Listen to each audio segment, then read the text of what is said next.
And we are live. Have a very special co-commentator today. Anna, thank you for joining me. Hello, Robert, and thank you too. Thanks to Chess.com for the invitation. Well, you're a player in this tournament, but today we're making you do a different kind of work, I guess, where you have to talk about games, and you know many of these players very well. So, we have the first round underway, and I have the game up between Vaishali and Mama Jarova, and I gotta ask you because you're more familiar with many of these players than I am. Are there any players that we should keep an eye on that have a great chance to qualify who have not qualified yet that are maybe younger and the rating hasn't caught up to their strength or something like that? Yeah, it's like a very tough event, and you can see that many top players already tried so many times and they haven't qualified yet. So today I really believe we'll have another interesting event and a very tough one. We see many good players, like I already see Gunina, Stefanova, Goryachkina will play today. Oh, Nana Zagnidze will try again. Alina Kashlinska. I mean, lots of good players and only 2 spots, which is not so many. So it will be a really tough battle. Yeah, and day after day, players like Gunina and Nana Zagnidze, they become so close in these knockouts, but it's hard. These little mini matches against another strong player. But I have the game up between Mama Jarova and Vaishali. It's a position looks pretty tame thus far, where Black has fully developed, White has done the same. So in this position, do you think White's going to go try? Well, I was going to say A4, A5, but with the rooks in the center, it doesn't seem like White has a clear plan.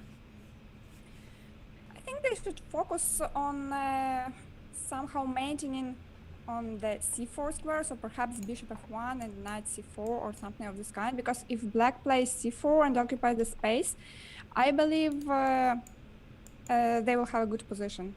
Right, I agree. I think that's a good plan. Ooh, knight to d4 played right now.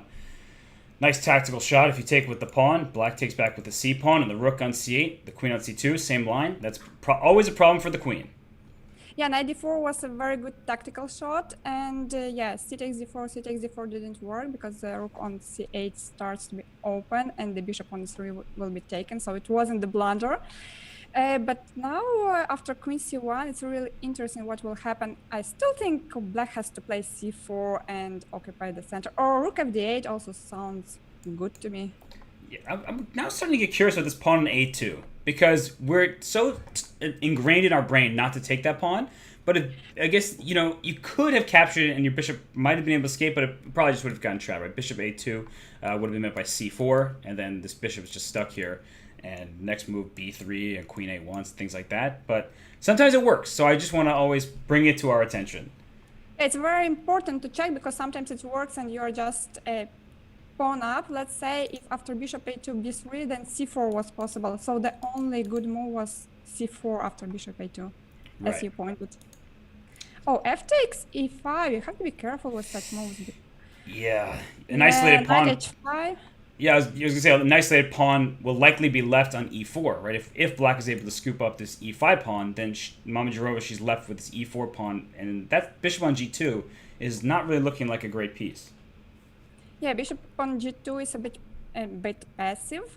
So I think here Black is under an important choice. Knight h5, maybe knight h7 was also interesting, because the difference was that after knight h7, knight f3 is still possible, yeah? Yeah. Oh, bishop f3, maybe it's not so good, because even after bishop e5, bishop h5, g takes h5, and if you lose this g2 bishop, which protects your king so well, I think White had to defend this e5 pawn with knight f3.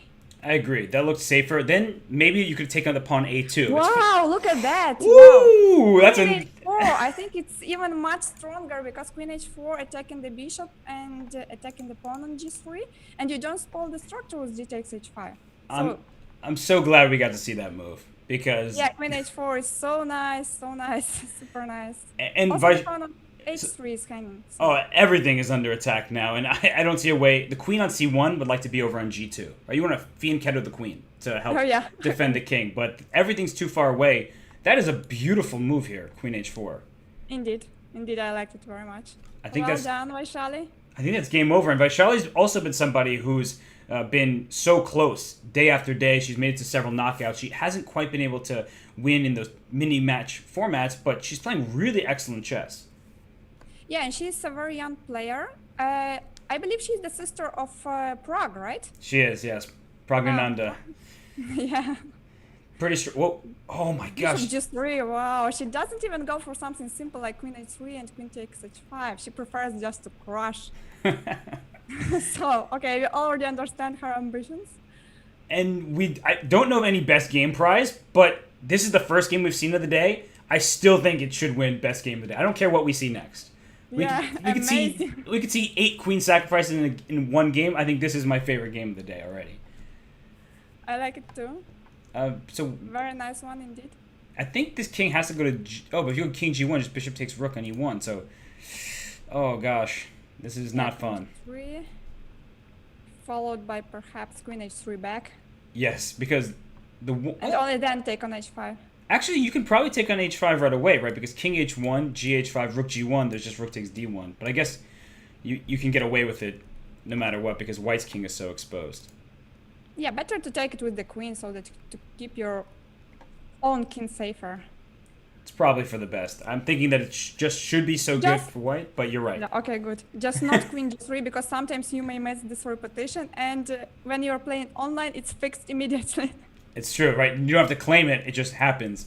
And you are miss solid, right? That's what Ellie calls you. So you would want to take back with the queen, whereas I'm okay just taking with the pawn. And this is definitely a better choice, though, because now in the endgame, your pawn structure is intact. Because a lot of bishops at opposite color endgames have drawish tendencies, but here black is up 2 pawns, and they're connected and not doubled. However, I would still prefer to play with the king, with the queens on the board, in this particular position, because the black's king was much safer. So I'm not sure it was the right decision to change the queens. Bishop b5 and bishop c6 seems like a good idea. Yeah, it seems like she's playing this pretty perfectly. Now bishop on c6 just hits e4, and she wins a third pawn. 3 pawns up, h5, h4. I think this one is going to be pretty straightforward. But what a game by Vaishali to start off here in the in 3-minute plus 1 second increment. And there will be 13 rounds, everybody. After 13 rounds, the top 8, they go through to knockout. And then the top 2 there, the finalists, will be making it to the Women's Speed Chess Championship. They'll be joining the likes of, well, my co-commentator here, Anna Muzichuk. Well, let's move on to a different game for now. This one, it feels like Vaishali shall take this game. Let's go to the game between Marta Bartel and Classy L, Alina Danilyan, because Alina was the player who won the event last year. And I guess for the black pieces now, she's up several pawns. And okay, this should be pretty straightforward. We went from one game up 3 pawns to another up 3 pawns. To another one 3 pawns, yeah, not bad. Just what is the best way to follow the games? Just in the tournament, like you can click on the board. In progress? Yeah. I love it. This is a teaching moment brought to you by Robert Hess. I see. Okay, and then I go to the binoculars, yeah? Then in the tournament, you can click on there's like the standings page, and then next to it's the board. And if you click on the board, there will be all the games that are in the tournament. Are you sure? I'm positive. I'm positive. Positive. I've done this many, many times before. So I go to the tournaments, then in progress, then... Yes, you click on the Women's Speed Chess Championship qualifier. You see that there's standings there, right? No. What? What? Now I'm confused. Now I'm so confused. Yeah, now I see it, yeah. Oh, now I feel like you were tricking me. I feel like I was just tricked. I see the standings, but I don't see like the list of the games. On to the right, there's a thing you can click right next to the thing with the standings. There's like games? You found it? Like we have Morshinska versus Corona 91. Yes, you found it. You found it. Anna did it, everybody. She found it. Okay, well, we clearly rehearsed that. We worked really hard to make sure that would... No, I'm just kidding. We're working on the fly here. The last game is Vesper 2018. I think that's Bodnaruk, if I'm not mistaken. I can open up her page. It is Anastasia Bodnaruk. And yeah, but this one is also finished. Yes. So. Yes. See, now that you know their games, you can say, Robert, what are you talking about? The game's already done. So let's go to the second round. We can start with Vaishali's game. She played such an excellent game, but you can take us anywhere. Now that you know where all the games exist, you can pick the game. So, nice. Okay, let's start with the top board. Ooh, A6 on the... Who is... I changed my name. Yup. This has to be a young player. It feels like it. Sophie Morris Suzuki. She is a teenager from the United States. She is about, I think, like 2,100 FIDE or so. But... I don't know the girl. I do. This is a rare occurrence. I thought you would know everybody. I would be asking you. Here's one time where I'm more familiar, I guess. But this setup here, closest lane. I played the closest lane growing up. And this already looks... to me, pretty good, but I might be biased. So I'll let you say. Do you like White's position, or is Black doing just fine so far?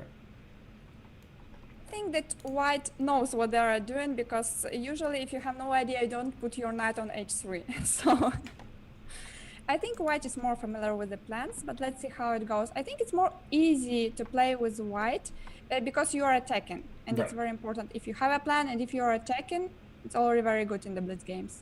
Yeah, and Black's quote-unquote attack is on the queen side, where you've already put your pawn down to b4, but what are you going to play? If you play d5, White plays e5. So you always see White's immediate response to your threats, whereas after g4, she did castle. G4, knight g3, knight Yeah. g3, g5. She played g5 immediately. I was a bit afraid of knight h5, so I wanted to place my knight on g3 first, but anyway, the knight went to d7. I feel like if Elizabeth was here, she would say, what are you afraid of? Come on, you're too solid here. So yeah, definitely. There's nothing to be afraid of here. White is just pushing forward, and Let's go. just knight takes f5, I guess. Like what should we Knight take? f5, and then knight g4. Yeah, the knights are just coming in. Right here comes the knight to g4. You can also have queen h5 now, because g6 is always knight h6 check if you need. But I'm always worried because as a former closest lane, I'm a recovered closest lane player. I always am worried that if I don't get the attack, that I'm just worse positionally. And you gave away the e5 square for now, right? This black knight can come into e5. It feels like in the long run, Black can be doing quite well here. But you know what Lizzie says? Don't be afraid. I love it. I just said that. d4. Look how she's doing it. Yeah, she's going at now. The d6 pawn is a target. This bishop on g3. This knight on f. No, has to be very good for White. And actually, I don't really see how Black develops here. The knight on f2 that came from h3. That's why the knight went to h3 to come to f2 to protect everything here on e4. But you want the knight to g4, but e4 is hanging. So how does White continue? It looks very strong, but I don't know how to. h5? Is it that simple? Is chess that simple? I don't know, just a suggestion. Maybe it's not good.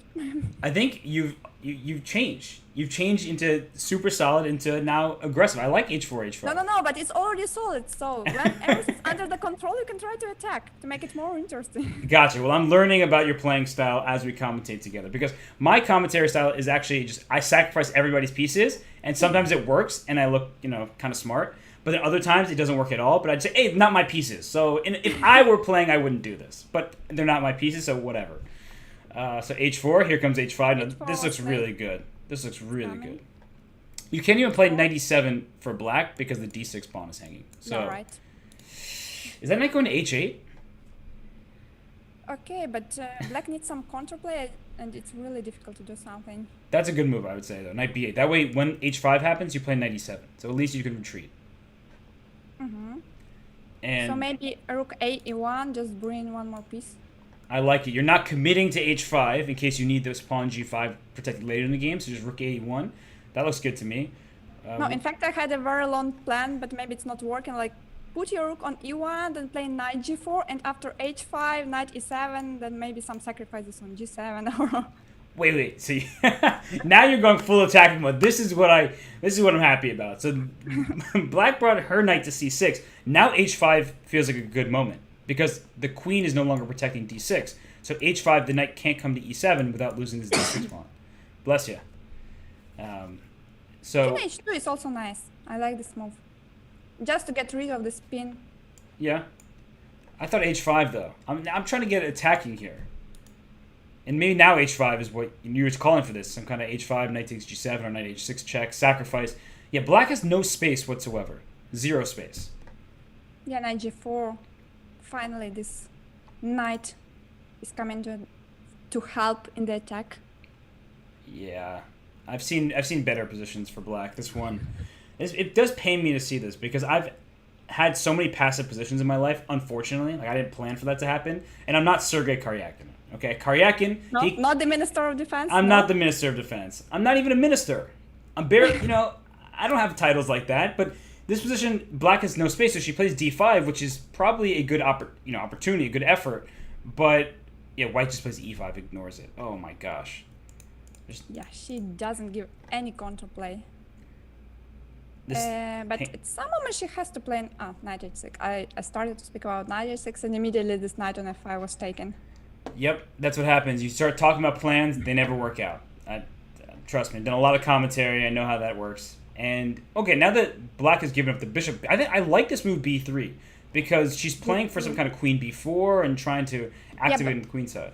Oh. But what will you do now after queen f4? How to protect this pawn? Like I said, it's not my game. I sacrifice f7. It's okay. That's okay. No, this is just game over. Once this queen and rook line up on f7, just take on f7, play h5. h5, h6. Yeah. You're right. You're right. Just quickly. So maybe we take a look at some other game because I believe that Vaishali will win this one. Okay, He's really good in attacking. Which game should we look at next? Blue Malka? Okay. Who is that? I have no idea, but you're leading me. Wait, black's up a piece here. Who is Chinese girl? Let's see. It is. I'm opening up her page. It is Zhu Zhao. Zhao Shu. Yeah, Zhao Shu. So, I think she's up a piece and should be pretty comfortable. Oh, yes. This bishop on c4 is really doing a great job of protecting against the passed a pawn. And now queen e7. Oh, rook takes g6. Oh, yeah. That was rook takes g6. The rook couldn't take back because the queen needs the protection. But it still would have been good for black. Just those are tactics you don't want to overlook. Yeah, you overlook once, twice, and then you have some problems. Very true. Now queen c8, rook b7 traps. Queen c8 and rook b7, that's nice. That's really rook b7, there it is. Yeah, the queen is trapped. Maybe h5 and somehow try to claim that even though you lost your queen, it was a sacrifice rather than a blunder, and that you have some counterplay with a new passed pawn. Hey, here's h5. I know how to predict moves in bad positions. The moves that help. h5, yeah, I think it was like the best, but still it's... black is so much ahead. Yeah. And now there's going to be another queen. So let's... on 5 seconds for white, so not enough time to even really get any sort of counterplay. King f6. The pawn's not going anywhere. Yeah, queen h8. It is the type of position, though, where people blunder. This does have the feel of a position where people blunder, except if the d-pawn. If the d-pawn were not here, I would say white has some chance with this d-pawn just pushing down the board now. It's, I believe this is your favorite moment. My favorite moment? People are down to 5 seconds and they start blundering, no? Well, tomorrow's going to be bullet, so that will be especially fun. I hope you've been practicing your bullet because you're going to have to play a lot of it yourself. Oh, yeah. I am already scared. I don't have much experience. Well, you should just start practicing. And no better way than just to throw yourself into the ring and try. So I pulled up the game between LC Morningstar and Pomegranate. I believe Pomegranate is... Bela Kotanishvili. Mm-hmm. She already won. She won by time, just at the last moment there. In fact, the position is a draw, but she won by time. Yeah, definitely. Just king e2. Mm-hmm. It was the h-pawn. But you need time to play king e2. And unfortunately, it's a blitz game, and she probably wasn't expecting the check. She was probably expecting pawn h3. But once the check happens, whatever pre-move you might have made with like king f1 or something couldn't be played. So, yeah. Let's check out Margarita 2907. Just a few games that are remaining. She's taking on Chess 1734. So lots of numbers in these usernames. And what's going on here? Black just up a pawn in an endgame. It looks like totally winning for black. Yeah. But 5 seconds. 5 seconds. 3, 4. You're getting nervous. I just played rook c6, rook c2. The king can't make progress. Rook c2. No. Yeah. No, it doesn't look good anymore. No, unfortunately, c1 equals queen, and she barely got that move off. She had only 1 second when she's making her move. So I hope she's got some good bullet practice. Just take on h5. There it is, and now you can pre-move the rest of the game. King b2, a4, a3. You can just pre-move it all out. Seems like winning. There it is, it's winning. Oh, she won. So we're 2 rounds in the books, and we still have many, many, many players with perfect 2-0 scores. I see all the way up to 20... How many people have 2 points? Wow, too many. Countless. I can't count that either, that's for sure. My math skills Okay, aren't but that good. like 200 people participating, so that's really expected. For sure. And I pulled up the game between Gunina and Solozhenkina. Gunina Solozhenkina, yeah, it's Caro-Kann. But Gunina's white. Usually when I see the Caro-Kann, I expect Gunina to have the black pieces. Yeah, definitely. She has played so many games in Caro-Kann with black. So, and she's not an e4 player. I mean, she played many games with e4 already, but usually she started with d4 and she has much more experience with d4. Yeah. And so maybe she knows. Sometimes you play into an opening that you're familiar with. So if she knew that Solozhenkina is a Caro-Kann player, that she would go for just because she feels comfortable playing into Caro-Kann no matter which color. But this line that she played with her queen on e2, it's a very slow, solid plan. White has the bishop pair, but this bishop on f1 has no useful diagonal. So I always tell people that the Caro-Kann is much better than the French because you get rid of your bad bishop as black. And White's bishop, even though there's a bishop pair, can't do much of anything, at least not yet. Yeah, the problem is that the position is close and the center is close, so it's very difficult to make use of your bishop pair advantage. And but still, that's why I think it's confusing for newer players. You hear bishop pair advantage, but it's not always an advantage, right? There are some positions where it's not favorable. I'm saying I think White is doing very well here, but there are certain positions where the bishops don't come to life. Yeah, right.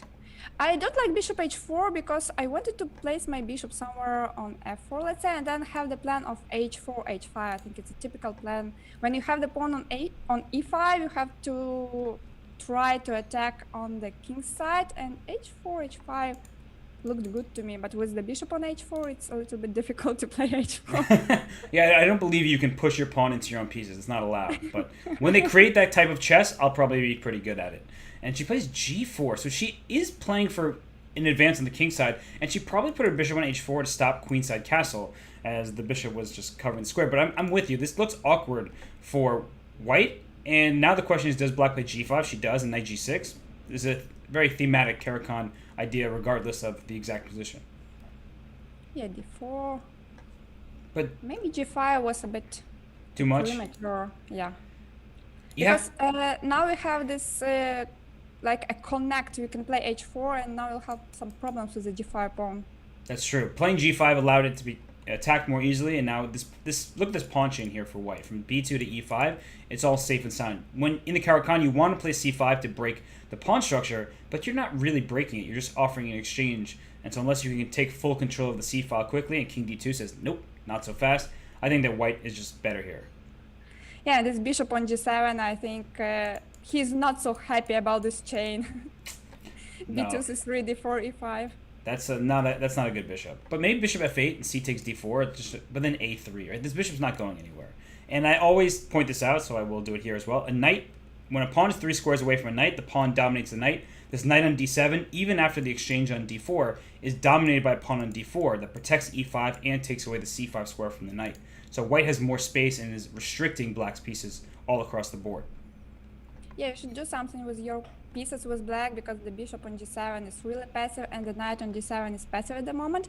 But the knight on d7, you can try to put it to b6 and then to move it to c4, or the very typical plan is also to play knight b8 back and bring it to c6 where it is more active. Finally, we see h4.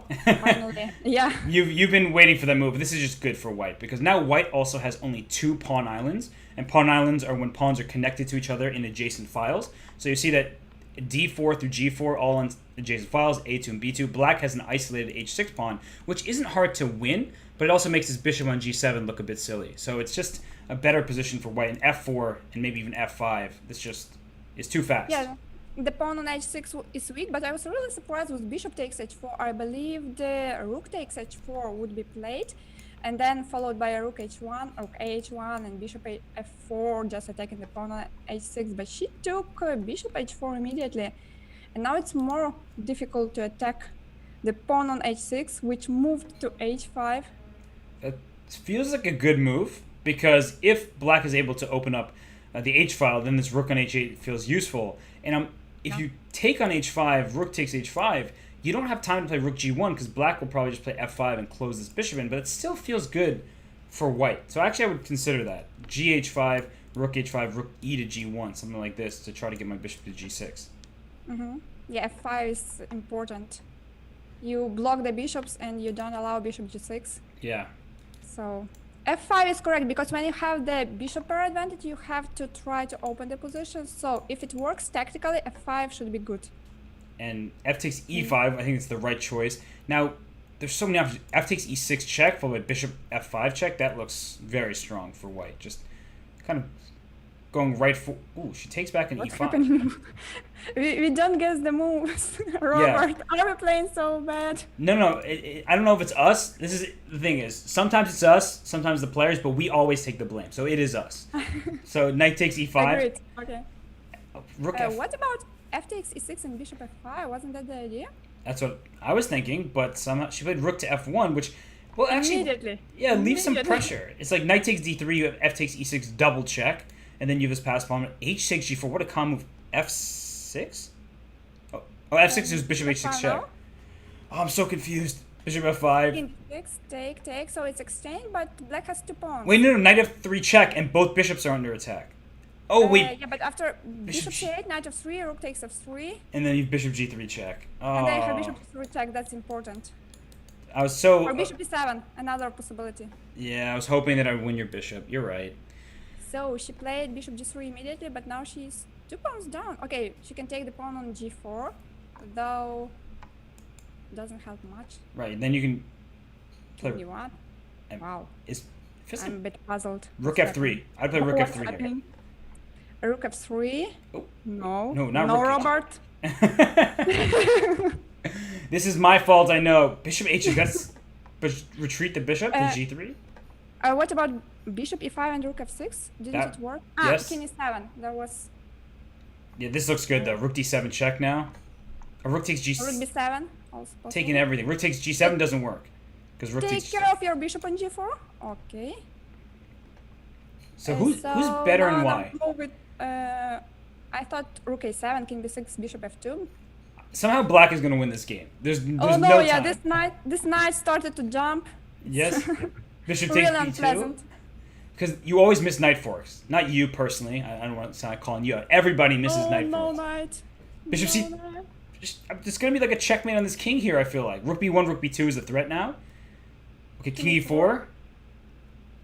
Oh! Bishop... It's a draw. It's a draw. Don't... Yeah, it's still a draw because of the wrong bishop or the wrong pawn or the wrong corner. Yes, exactly. So, wow, that was a nice tactic, though. Yeah, but still the tactic, she spotted it so quickly, rook e5 and bishop g3. This is where Gunina is really good. For some not so complicated tactics, she sees it immediately. Yeah, that was amazing, because it looked like black was about to go try to checkmate. And then rook takes e5 happened. So that means rook b8 was just a mistake. But it looked like black had some opportunity to play for win, but nice tactics. And then she's lucky, Solzhenitsyn is, because it's a draw because of the wrong color corner. All right. Do you have any games running?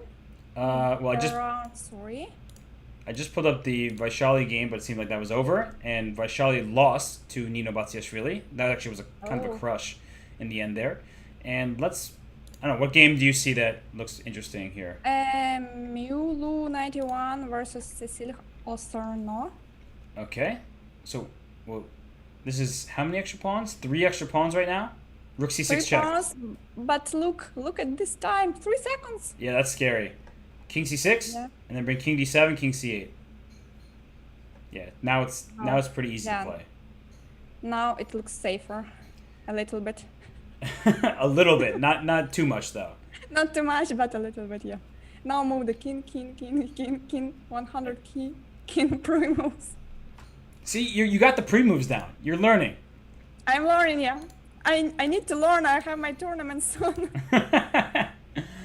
Uh-oh. So I just tuned into a game. It looks like ABFPY is 3-0. Who is that? That is Gabriela Vargas. Now it's 3-0. Oh. We have only one more game. Me too. But it's rook up. It looks... I think she knows how to win this game. What do you think?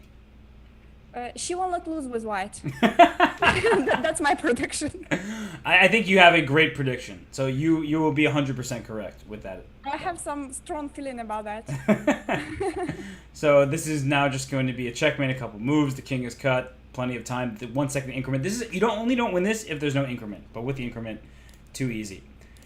So how many players do we have 3-0? We have what 17 players with the perfect 3. Oh, we have too many. Too many. I'm pulling up the game between Diamante and Alina Kashinskaya. That's Madame DD taking on Alika 2810. And Alina she gained so many fans in the I Am Not a GM speeches championship. She's almost a grandmaster. She has 2 norms. Her FIDE rating is just about 2,500. But will she be able to go through this field, which has many strong players? I don't know. I was rooting for her at this tournament, and it's really a pity that she lost in the final because I wanted her to win the tournament, and then everyone would say, girls are really strong and they can compete with men.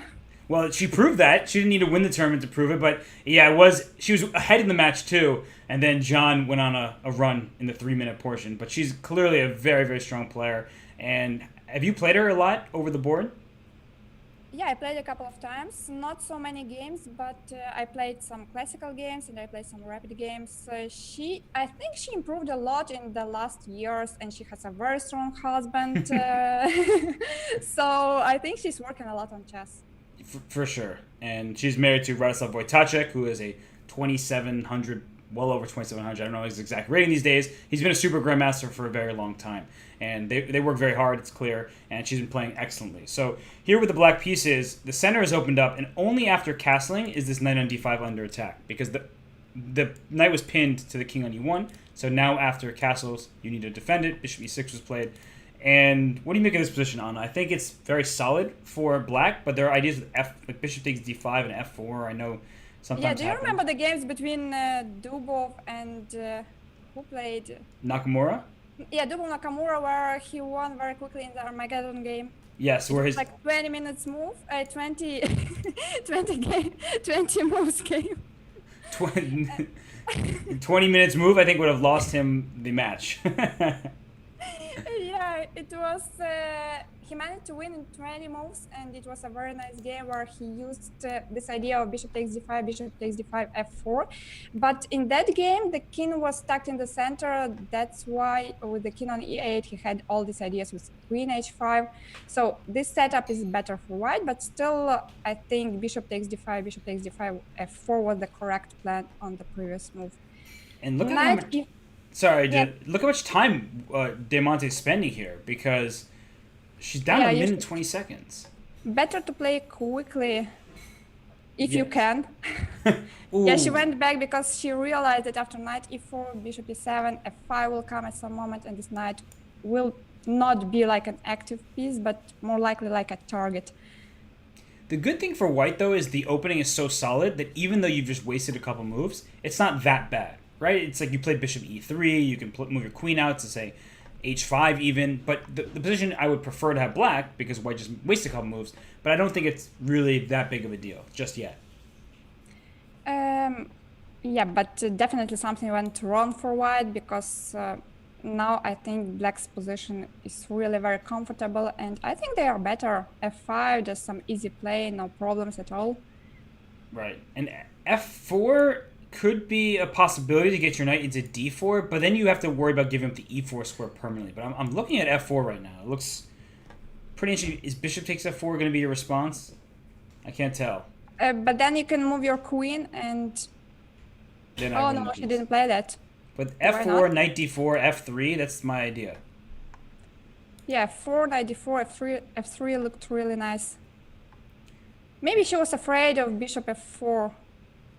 Maybe she's taking lessons from you, being Miss Solid over here. Miss Solid, and then when everything's ready, maybe now she will play f4. F4 just has to be the move, right? f4. But there's a problem with f4, is that actually if after f4, bishop c1, knight to d4, queen e4. Oop, I just went queen takes f4. I mouse slipped. Queen e4. At least I trade the queens. The e5 pawn is weak, so there is some downside, even if it looks good for black. You could take the pawn on c2. I I like the position, but I understand why she didn't play it. Especially with this big time advantage. Maybe there's no need to do anything so drastic. But when it's good, why not to make it? And it looked good. I do appreciate how matter-of-fact you are. You're like, when it's good, do it. Thank you. That's great advice. So next time I'm playing a game and there's a good move and I miss it, I'm just going to remember that Anna told me, when it's good, do it. And then maybe the next time I'll do it. I'll learn my lesson. Yeah, she spent too much time, but she didn't improve her position. She gave the bishop. Yeah, this knight on c6 can't be kicked off. That's the good thing, though. That's a pretty good knight. Like, what do you do for white here? Do you consider d4, or does that just allow black to play e4? I'm not sure about d4, e4. Sometimes it's good, but sometimes you just weaken the important squares like d4, e4, that the knight may come to c4 via a5. So, and your bishop is kind of in an unpleasant position on c5. Oh, I love this move. e4 was played finally. And if takes f4, and then put your knight on e5. Yeah, d takes e4, f takes e. Oh no, it wasn't her plan. No, f4 and knight e5. She's going for the attack. Rook takes d4 doesn't work. So that was a good move, bishop d4. No! My idea was ruined on a... I mean, it's not really my idea. I'm just... Well, what I said it out loud, but... Take e5. Wait, this could be problematic for black now. Because... It looks good for white now. Yeah, the king on h7 feels weaker. I'm sure that's what you're worried about, right? The potential weakness of the king, the passed pawn on e6. Yeah, also this pawn on e6 is very strong. So queen e3, yeah, better to trade the queens if that's possible. But obviously white doesn't want that. f3. Oh, f3 isn't a good move for sure. Just trying to trade off the queens, attack this queen on g4, threaten to shatter the pawn structure. f3 looks really strong here. Queen g6, queen f3. Wait, that's a pawn. She took it back. Rook takes c7. Oh gosh, now you have to try to win up a pawn here, but there's no breakthrough just yet. So I play a5. It's too much tense. Yeah. a5, then perhaps rook. Rook She's c6. Queen e5. Queen e5. Ooh. Ooh. Queen e5 now. So she's keeping her queen close to the king. That makes sense. Can you just trade rooks in f3? But with other rooks, it's much more difficult. Just don't play queen f1 because there was queen f5. Queen e4 here. Be tricky. Threaten queen e1 check. I think after... Is it perpetual now? Queen e6? Queen e6? Mm-hmm. And even if it's not perpetual, like queen takes b6 is probably going to give you a good chance at a future perpetual. Oh, queen e7? Queen b6 now. a4. a4 is a good move. a4? There's no check for white after a4. Queen e2. Yeah, that's also good, right? But how many checks is white about to But now there will be like 1 million checks. Did you count to 1 million that fast? Yeah. I can't. I couldn't do it that quickly. It will be a very long game. Yes. So king e4, and then king d3, Check. and then king c2, and then king d1, and then king e1, and then king e1 now. Queen e5. Queen e5 was check. Queen. Then king f2. We got it. No, it's winning. You tricked. It's winning. Wow, Yeah. that was pretty intense endgame there. I wasn't expecting that to happen. So let's go to Flawless Fighter. She has... Whoa, that's Polina Shuvalova. Polina Shuvalova, right?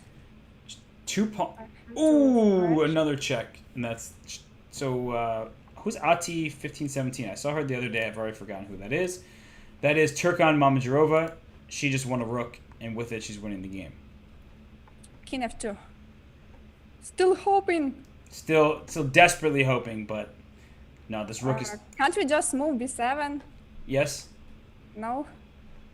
She's just trying to take... To take all the pawns, yeah, to feel safer. Just don't stalemate. Like, that's the one thing. Watch out. Yeah, that's why I didn't like bishop d4 so much, because this bishop occupies and controls too many squares. Better to keep it on b2, you know? I agree. It's funny. Sometimes you want to control squares to checkmate. Other times you're worried about it. Oh, Vaishali just won by checkmate. As soon as I tuned into her game, it was queen against pawn. She wins that. Yes, yeah. We have one last game. Ole 83. Whoa, how many? There's like a million pawns, a queen, and a bishop against a lone rook. Oh my god. If you don't blunder the queen by some check. And even if you do blunder the queen, you're still winning. Yeah, still not enough. Oh, she blundered the queen. You blundered. But maybe it was a plan. I blame that on you. It's the commentator's curse. Yeah, I expected that. And now just push the e-pawn. I think 2 queens, you can make this happen. Oh, 2 queens, king c4, yeah. It would be a stalemate, but for king c4. Oh, 2 queens, It's king a3. Checkmate. Oh. No, almost. Almost. She was close. Yeah, there she got it. I see. She was on the right side of the board. She had it. So how many people do we have now? We have 8 people tied with 4 out of 4. We're getting a clearer picture of which players intend to stay towards the top. And, well, on board 1, we have Alina Kashinskaya taking on Padmini. That's Accio chess. Oh, d4. Knight of 6, yeah. What will happen? You're asking me to predict what will happen? Let's see. I'm going to go tap into my brain. Gosh! I got nothing for you. I think we'll have a fun game. There you go. That's my prediction. Oh, this line. So I've seen this line way too many times since Wesley and Kramnik and Dominguez and Maxime Vachier-Lagrave and every single player possible has played this line over and over again. Yeah, I think it's much more popular in the men's tournament. In the women's tournament, not so often, though. The match between Zhu Wenjun and Goryachkina, I think they played this line a couple of times. And Gunina played this the other day, actually. So it's you put your queen on f4, you try to play for d5. You sacrifice it, then you play e5 and knight d4. Even I know the plan, though I don't play this line. Wait, so you're saying this isn't your favorite position in chess? My favorite position? I don't know, but if you have the chance to attack, do it. It's another tip from me for today. I was told that this was your single favorite position in chess. I feel deceived. I thought this position here was one that you really enjoyed the most. I'll take that as a no. But the point is, everybody, that white has a strong center, d4 and e4 pawns, but black has a long-term advantage of these outside pawns. So in endgames, it's useful to have pawns in the flank because they can be a distraction. They can force white's pieces to the side of the board, whereas black's, your pieces want to be in the center, and black's pieces should be in the center, staring at this pawn on e4, maybe knight f6 now. I think that this is fine for black, unless you get your queen trap with e5, g3, something like that. Yeah, right. And you are also right that it will be good for black to chain the queens because then they will have no problems with all these attacking ideas, and also they will try to create a post pawn on the queen's side. So in general, in this line, black is trying to go for an endgame if it's possible, or at least trade the rooks. Alina's up a lot of time, so something tells me she feels very good about this position, and something else tells me that Padmini isn't feeling quite that comfortable here.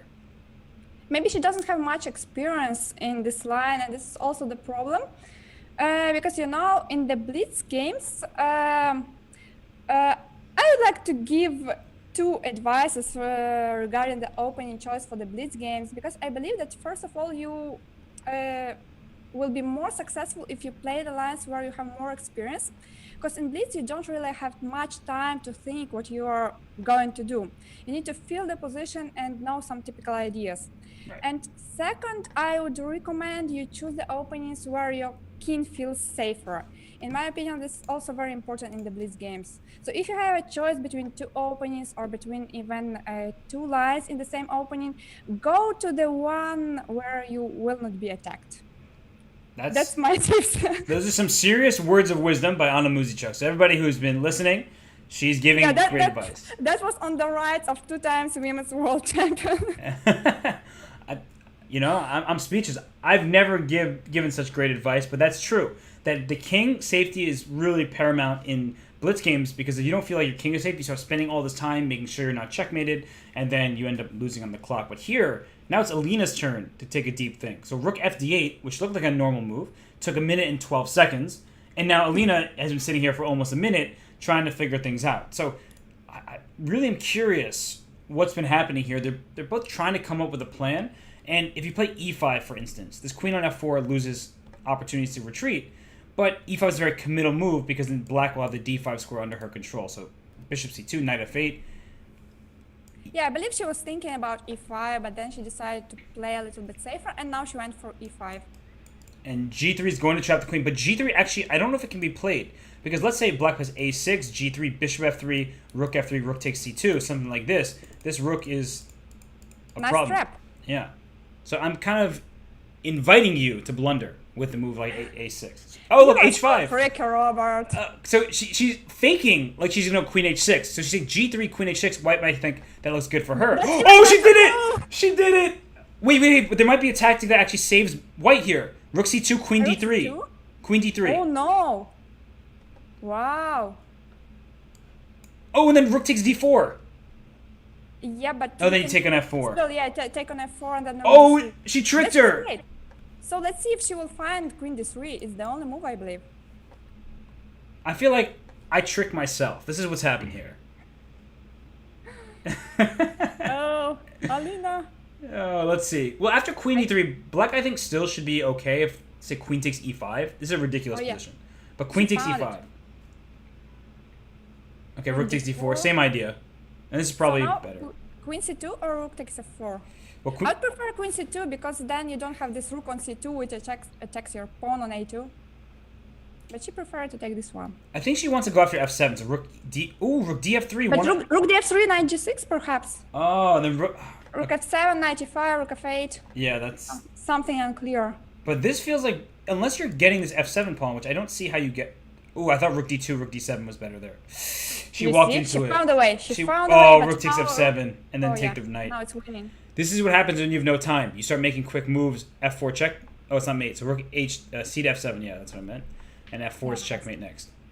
I think we have to go back to this moment here because after rook d8, g6, rook c8, the only move here was rook to d2. You need to realize where your weaknesses are and bring the rook to d2 into d7, and I don't think black loses this game. I think that you can try to fend white off here. But she unfortunately played on elsewhere, and then this pawn on f7 was just lost. So time pressure really did her in. Yeah, that's true. So this was a nice trap by who played? Padmini was black. Yeah, nice trap by Padmini, but I think she missed queen d3 and then she didn't have time to figure out what to do. Right, it's all my fault. I said that it was going to happen, and then queen d3 protects the rook. You found the trap, you found the refutation. Go me, yay!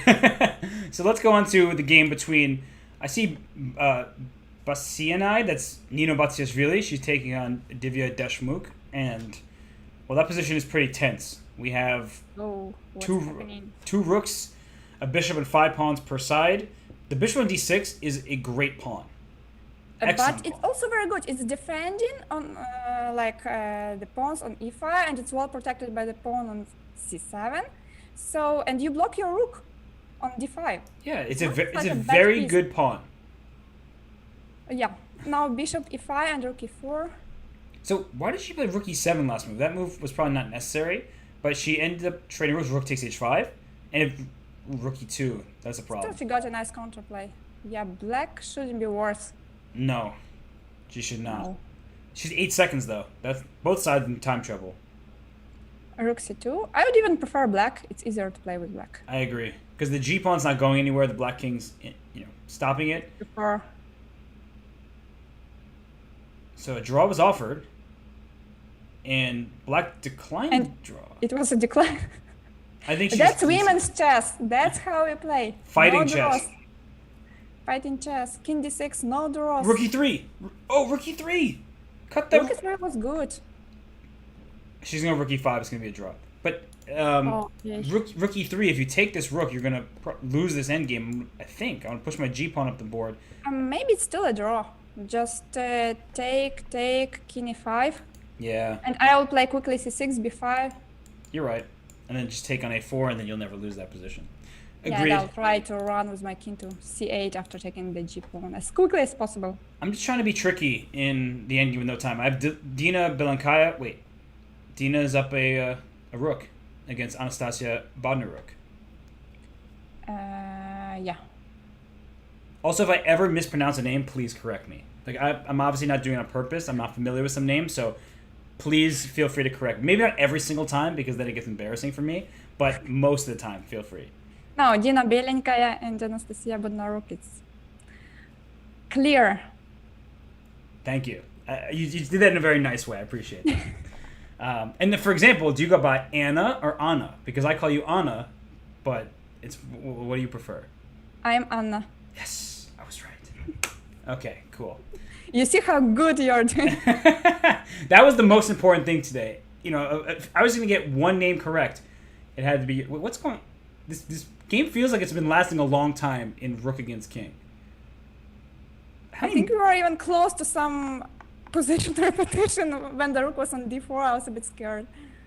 How many moves has this position been happening for?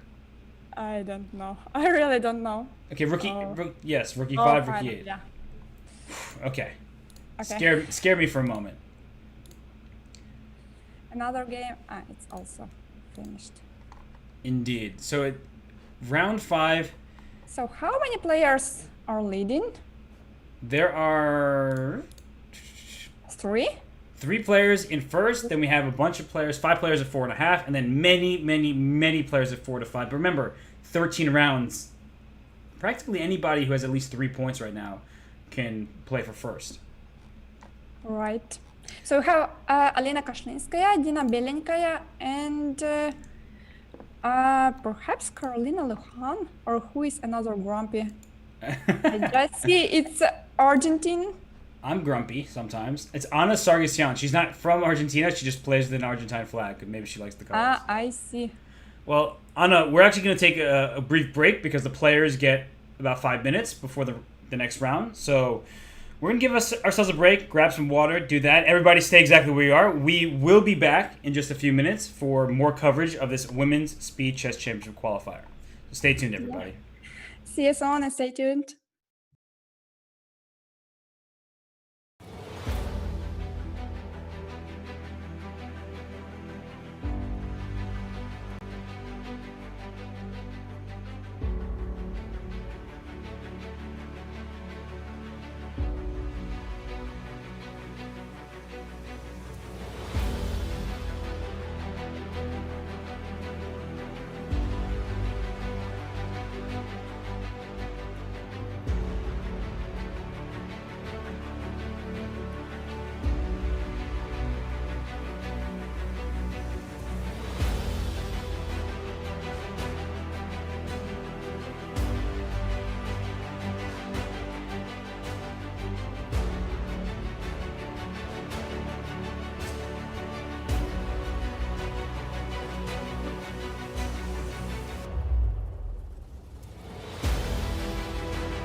And we are back getting ready for round 6. There is a break after 5 rounds, both to give the players a rest and to ensure that everything is going well with fair play.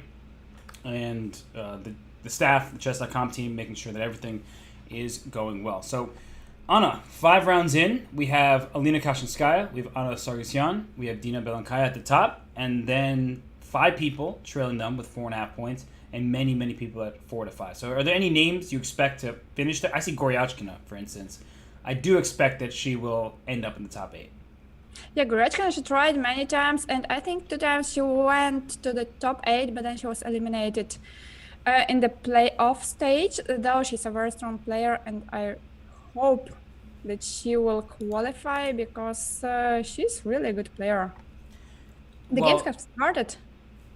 Oh, they have started. Thank you. So let's start on Dina Belankana versus Alina Kashinskaya. Top board.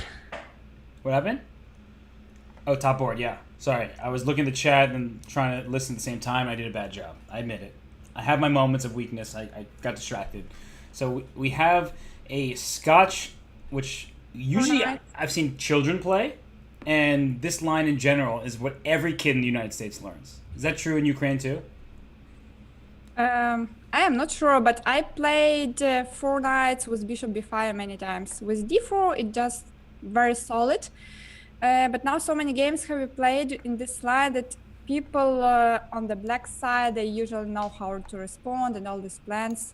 So it's not that harmful, although it's very solid for both sides. Queen f3, and with easy plans like rook e1, knight e2, c4, and with black something like rook b8, rook e8, sometimes rook b7, rook b7, more or less this way. So I've heard you say the word solid a couple times with this opening, which means it sounds like it's perfect for you. Perfect for me? Okay, I'll think about playing d4 more often. Well, the pawn structure is no longer symmetrical. Black has his pawn on d5, white has his pawn on b3, and so white's pawn structure typically is more safe and sound, but it gives black opportunities to be aggressive with an eventual c5 and trying to break in the position. But you're right, everybody knows how to play this at this level. Knight e2, you're protecting the bishop on f4. No real weaknesses for either side just yet. So I'd be happy to go to another game, if I'm being honest with you. Already. I'm going to another Grumpy versus PK Club. This game, maybe not the most exciting either, but at least not yet. It will get there. But right now, there is some tension on c3 and d5. And Anna, who do you think is going to flinch first? Who's going to capture whose knight? I think that white's pawn structure is better, but black has more tricks, like all this knight d4, and now knight c3 with knight e2. Was it the blunder? Yeah. Or I missed something? Knight c3, bishop c3, knight e2, Yep. rook e2, bishop e2, rook d8, rook d8, I think. Black is better after this combination. Well, yeah, what? I'm with you. I'm trying to figure this out. So queen a4, I'm also trying to sit and think about this. Knight c3 just looks excellent. So knight c3, bishop takes, knight takes e2 check. No, maybe not. Yeah, rook maybe e2. The queen rook defense. e2, bishop e2. I forgot that there is a bishop on c3, so actually knight e2 maybe not so good. Aha. So we both made the same blunder. It's okay. I always see, the thing is, people get in their own head about making mistakes, but the best thing is you just own your blunders and you move on as quickly as possible. So I made a blunder. That was my fault. That wasn't even Anna's fault. I reacted. She went with it. And knight takes e2 check is an idea, removing the guard of, from c3, but that's why Anna Sargsyan, she went knight takes d4. Knight d4, then followed by knight d5. This looks good. To me, it also looks good. In fact, And plus c takes d4, knight takes d5, e takes d5, bishop d5. And you can't capture on b2 because the bishop on a6 is hanging. True. So rook d8. White is a pawn up. Oh, rook d8 is bishop a5. Ah. Oh, right. Can't do that. Yeah, this just looks good for white. You're just a clean pawn up. So maybe some bishop b7 or bishop b5. Yeah, it's kind of a sad move to play though. Bishop b5, just queen, even a5. Here, rook e8. What's the idea behind rook e8? Just to move the bishop from e7 and then kind of attack, kind of putting more pressure into the e2 pawn. Fair point. So You could probably drop your bishop back to f3. I was thinking about, okay, bishop a5 was played, and if queen takes Anyway, b2, there's rook. Wait. what is? Nobody knows. Anyway, what was? Could Let's she? skip that. It's too difficult for us. But queen takes b2. I'm guessing she would have played bishop b4 back, and the point was that now this bishop on a6. Oop, I moved my queen to b4. I blundered my queen. Bishop to b4, and the bishop on a6 is under attack. The a7 pawn. There's rook d1 ideas, rook d2 ideas. I'm kind of grasping at straws here, but I think that was the plan. Yeah, because after queen f6, queen d4, it's already 2 pawns up. Yeah, this doesn't look very good. 2 extra pawns. Yeah. There's not even a way to get counterplay here. Like bishop f6, just rook d2. Protecting both pawns. Yeah, and then you play e4, f4. Just you can push these pawns up, and you're pretty safe here. The bishop on a5 covers the rook on d2. All right, I think that this one is pretty clear. Leah in favor. Another Grumpy's favor. Another Grumpy. What a name. It's still not clear. In Blitz games, nothing is clear until it's ended. True. But with 2 pawns up, we have faith white in will her. convert it somehow. Yes. So let's go back to the game between board 1, Dina Belenkaya, and Alina Kashlinskaya, because... Oh! Wow, look. Yeah, there's an extra queen here for black, but the knight and the rook, can you blockade? Can you get a rook d2, knight f3, and then try to make a draw? Definitely, you need to find some kind of fortress. But if you play knight f3, rook d2, then I'll try to kick your knight from f3, something about playing like g5, h5, g4. And you can't play rook d2 now because queen c1 check. Yes. So knight c6. Knight c6.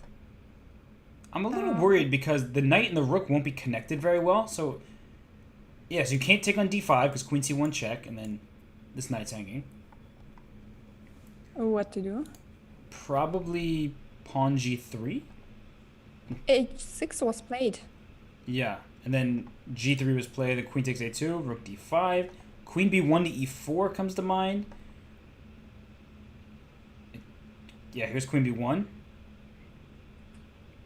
King h2. I need to get after this f2 pawn. That's where maybe queen c2, yeah, and just take it. Sounds good. She played it. Yes. Well done, Alina. Alika, she's just too strong right now.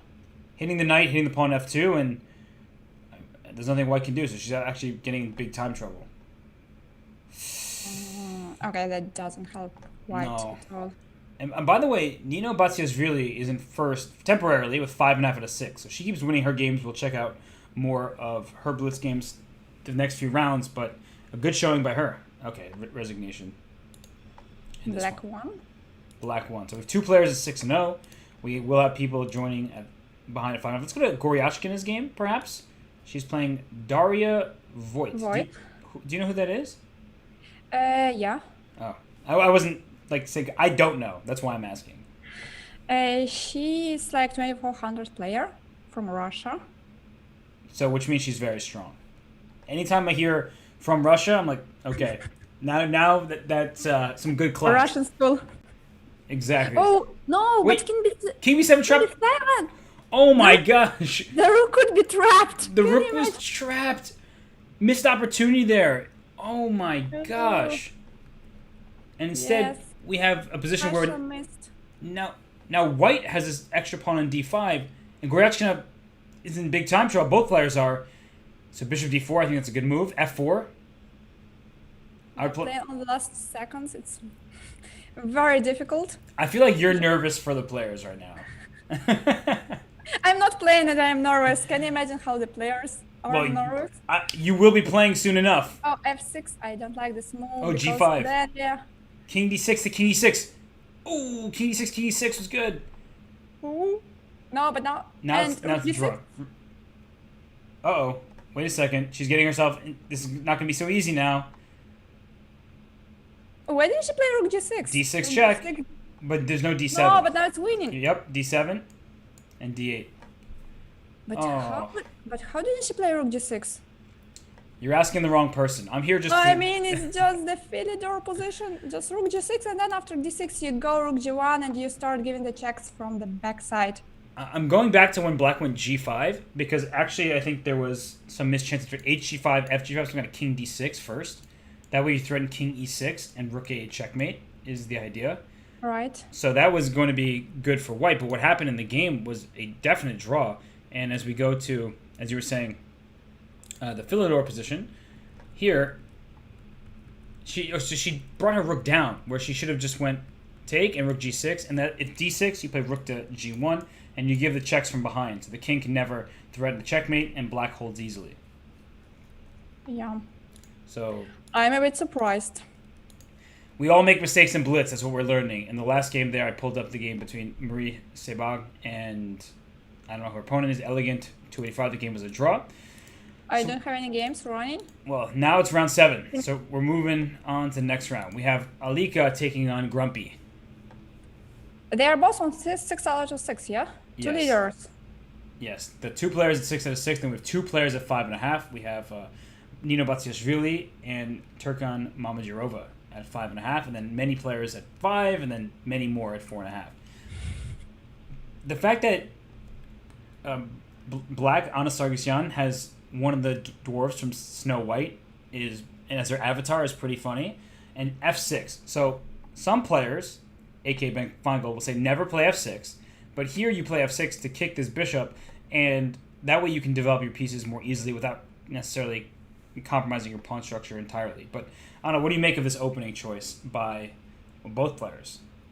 Bishop g5 is not the main position, I believe. But f6, yeah, it looks a bit strange at first glance. But after f6, you get the tempo and then you play knight c6, e5 as she did. You occupy the center, and I bless you. Thank you. Thank you. So I was sneezing on the it's truth. okay. I was sneezing on exactly what you were saying. It was the truth. So, whew. Yeah, bishop b5 and bishop d6. Just keep in your center, and then knight e7, castle. It's like a good development. Do you throw in queen h5 check at some point for white to provoke a move like g6? Maybe, but where do you go with the queen after that? Yeah, I was going to retreat and then just claim that you pushed a pawn in front of your king, so that might be a weakness. But you're right. There's no real follow-up. It was just, I was trying to get the conceptual idea down. So instead, knight e2, castle's king side, both sides castle. Suddenly it looks totally fine for black. King h8. Why not bishop e6? Something simpler? Just prophylaxis. It's such a deep prophylaxis that I don't understand it, but it's just a move that makes sure that there will never be some queen b3 take on d5 stuff. I'm grasping at straws. I think you could tell. Maybe the bishop f5? I don't like how the bishop is placed on f5. Maybe then bishop back to g6 now. Bishop e1 is nice. You're attacking the pawn on d5. What about taking on e5 now? I think neither side wants to budge. But queen b6 is definitely a good move. You're putting pressure on d4, the bishop on b5. Behind the bishop is the pawn on b2. And it feels like there's about to be some tactics here. h1. Maybe just queen d2. So you're just playing safe and sound? I mean, it makes sense, queen d2. I'm just trying to figure out a plan. What's a plan for either side here? Is black going to take on d4 at some moment? Is she going to move her knight away from from c6? I'm saying knight a5. Because then you threaten rook takes c3, right? If the knight's out the way. I think you're asking the wrong person. What's the plan? I would think about some plan, something like knight a5 and knight c4. And what else? And for white, I would sometimes consider d takes e5. Because then the pawn on d5 is hanging sometimes. Right. And after bishop d3, it looks like Anna... Well, not you. Anna Sargsyan is thinking, do I take on d3? Do I leave the pieces here? The b2 pawn, can I capture that one? That's always a tough choice, because if you take it, there may be rook to b1 takes b7, but I don't know. I'm always tempted. I'm always tempted to just take the pawn. Or do you take on d4 and then start trading on g3? She took on d3 and knight to b4. So why knight to b4? Knight b4 I don't like, because knight on b4 is not stable. It can be kicked by a3 at any moment, and also it looks a little bit strange. Yeah, it doesn't have actually any aggressive purpose. Now knight f5 makes sense for sure, but a3 now the d5 pawn is not protected. Yeah, she left this pawn without any attention. So I think Just, h takes g3 back. I would take with h pawn because I prefer to control my d4 pawn. Yeah, e takes d4 now for sure. For sure e takes d4. And actually you protect d5 with bishop takes g3. Now it's okay for black again. Yes, I think Alina had to take with the pawn if she was playing for more. But now that this capture on d4 has happened, is she going to take on b4? And then take back on c3 with the pawn? That looks a little shaky though. I don't believe in that. Then we take on g3. Yeah, that doesn't look good for white. And Maybe not as bad. it doesn't. I don't like it though. A takes b4, dc3, bc3, bishop g3, hc3. I take this way. It feels strange. The e3 pawn, the c3 pawn, both are targets. But maybe you're right. It's not that bad. But we're seeing this happen. So I think it was easier to play if you trade more pieces because she is losing on time now. Okay, not like losing, but she has only 38 seconds while black has 50, more than 50. So if you trade more pieces, it's easier to play. right, and she's. I think I would have played 8x before if I was on Alina's place. So now we've seen mass exchanges. It looks like both sides are fighting for the C file. There is a discussion in the chat about which of the 7 dwarves I would be. Someone's called me Sneezy. Someone called me Doc. Okay, cool. Grumpy is Anna Sargsyan. Wait. Oh, that was a nice tactic. There was a nice tactic with knight e2, but the knight on g3 is a bit... what about rook c1 now? Oh my gosh, rook c1 is so nice. You trade off the rooks. Yeah, just to make my knight more active. Maybe it was still a draw because white's pieces were quite active. I mean, the king and the knight. She might go for some kind of checkmate with h4, rook c1. The king will escape out to nice e4. idea, right. But the king can still go to e3. It's too slow. Not yet. So rook takes b7. Rook takes b7. Rook c1 check, and then rook c2 check. I think she'll play. Maybe I have to go back to g1 because no, if I give this pawn, it will run. Oh gosh, she's trying to go knight g6 check and take on h4, but then the knight might get trapped out on h4. Oh, knight f1 check. Then rook g3 and h3. Oh gosh. So rook takes a7, rook e5, rook... Oh, then we watch it for knight g6 though, so king h7 is probably a smart move. And here comes the ambulance for... This game is really interesting. Yeah. Rook e3 now. Rook e3 and knight e6. Oh, knight e6. Hitting from Rook g7. g3. So a5, then h3. h3. That pawn's too h6. fast. h2. Yeah, you can't stop it. You can't stop it at all. And yeah, it was good for white to sacrifice this knight. Yeah. White to e6. this Why is gonna not mean to that side, another side? there was Closer knight to your c4, pawns? knight d6 was checkmate with the rook and e4. Ah. She needed to go. Oh gosh, wait. This is starting to be not so clear. Rook g7. King f5. A7. King then- somewhere. Then play rook b5, and then so rook b7 and try to go rook b5. Okay, fork, but the king moves away. Rook b7. Oh, she's trying to stay away from the pawns. So b5, b6, b7 can be played. b6. Rook h5 check was missed. She had rook h5. Yeah. No, but rook h5 didn't help so much. Oh, Yeah, but rook c5 and b7. this helps. She wins on time. She wins on time. Wow. She was threatening the queen. Oh my gosh, that was intense.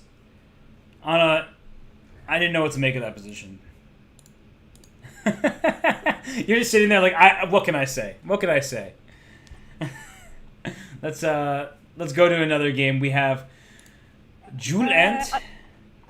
Sorry, what you? Versus Bodnaruk. Yep. Bodnaruk is winning. Oh, those Who's pawns. Now we see pawns running again. G2, H2. She did the wrong move order because now those pawns aren't as easy to push. Yeah, G2 wasn't precise. It's not so technically wise. But look at that rook on g1. It's imprisoned. That's Alright. that's probably the worst rook I've ever seen. Rook e8, f5, and now this pawn is fine. Rook e8 was very nice, just, to keep the rook safer and then run the pawn. Yeah, that pawn just went all the way down to f2. Nice. I mean, nice conclusion there, for sure. The logical one. And Blitz chess is anything but logical. Oh, look at this last game between Barbara25 and Dreamer01. This feels like, is this a draw? Is it a fortress? It looks like a fortress. Some people don't believe in fortresses. Yeah, there are some people like world champions, they don't believe in fortresses. Let's see, is there any way for the bishop to take all the squares? So the knight on f3 has e5, g5, h4, d4. No, there's no way. No way. I believe it's a draw, even though computers will climb, it's like minus a lot. It's a draw for sure. But I think black has... there is no way they can progress. It evidences why knights can be better than bishops. Because the knight can go from color to color. Like the knight can go to f3 and the bishop can never attack it because the bishop has to stay on its color. This is a very good... this is an instructive moment for people who are like just learning the game to see how you cannot possibly kick this knight out from f3. Yeah, it's just jumping where it can. 92. How many moves until the 50 move rule? I don't know when they started. It's just I'm watching the same position over and over again. Let's check. This feels like punishment. And no one can start, yeah? Yeah, no one can start. Nope. Until the last game is over. This is, I feel like, if I got in trouble, this would be my punishment, watching this position. Because they're not... Can anyone offer a draw?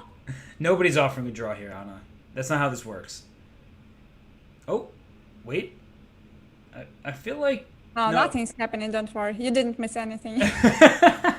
Thank you. I appreciate you filling me in. I went to refill my popcorn, and they're telling me I'm not missing anything.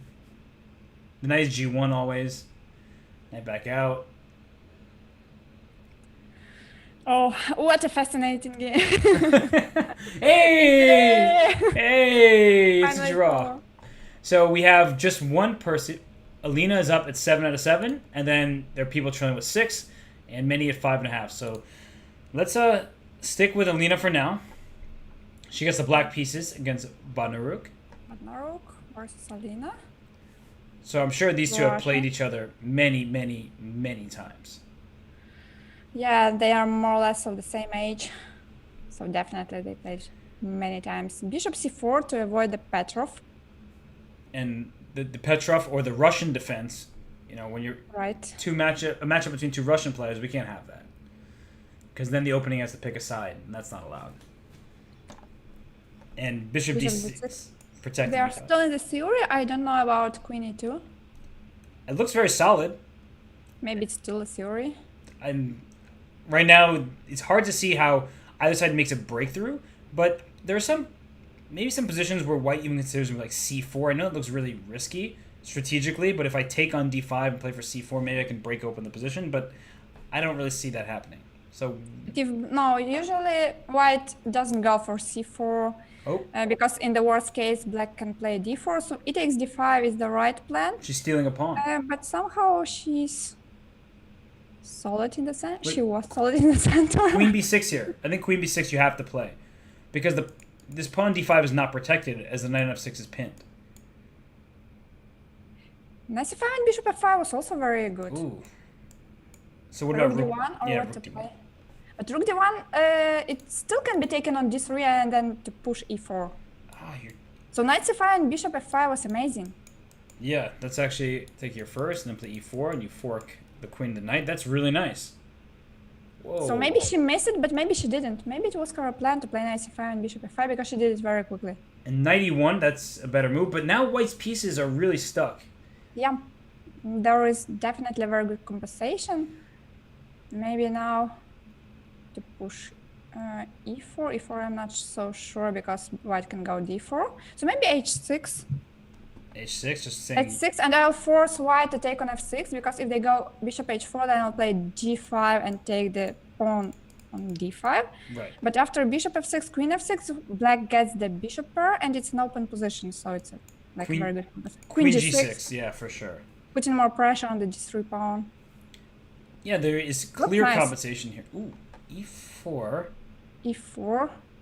Maybe she's listening our stream because I proposed e4 before. d4, knight d3. Yeah, that's what I was kind of concerned about is d4, knight d3, and now b2 is under attack, and very importantly, the knight's trying to come to f4. Right, like knight d3 threatens knight f4 with an attack. Also, maybe we have to point what happens if black takes on a4, then I think white will take on c6, and there is the idea to take on f7 after that. Right. And after it takes, rook takes a4, and now white is up a pawn, and black's pawn structure is in shambles. Very, very tough position. But So I'd prefer a knight d3. yeah, free pawns are not always free. Oh, I would prefer a knight d3, but Alina, she not. says she doesn't care what you think. Thank you. What about bishop f7? Bishop f7 looks right. To do? Now, Alina, prove you're right. Well, the two bishops are very strong here, and bishop h3 isn't even a threat. That's annoying because the knight's on e1, protecting the g2 square. So, what is black's idea? To play bishop g4 and bishop f3. But the knight covers f3 from d2. So bishop g4, queen e3. Just it feels like there should be something. Ooh, e3, bishop d3.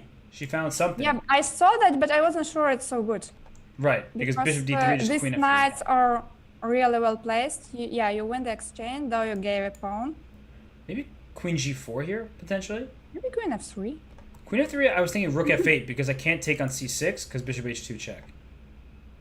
Okay, queen g4 now. Oh, so you took the rook to... It's from the open file. Wow. That wasn't my idea, I just... Wow, that was brilliant. Just take credit for it. Don't...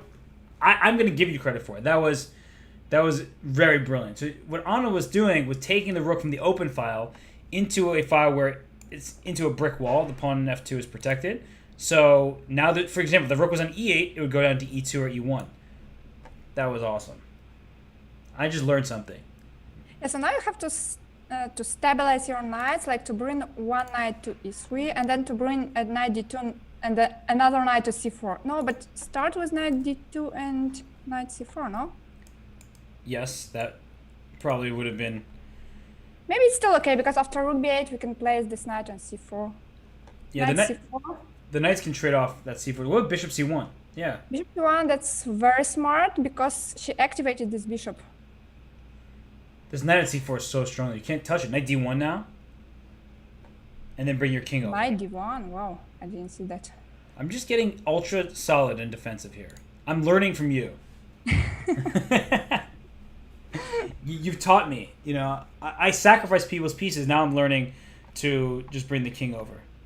Rook d8, this is with the idea to play c5 and that there is no d5, but she had to give a pawn for that. What about rook e8? We're getting rook e8. Oh, wait, what? Oh, rook a8 now, and you Okay. can't bring this knight to c4 because rook b1's checkmate. Good. So with the rooks, it's really necessary to open the files, and Alina understood it very well. She was trying to break with c5, and now she found a nice combination with giving the a5 pawn. And it's very important for Alina that she still has a c6 pawn.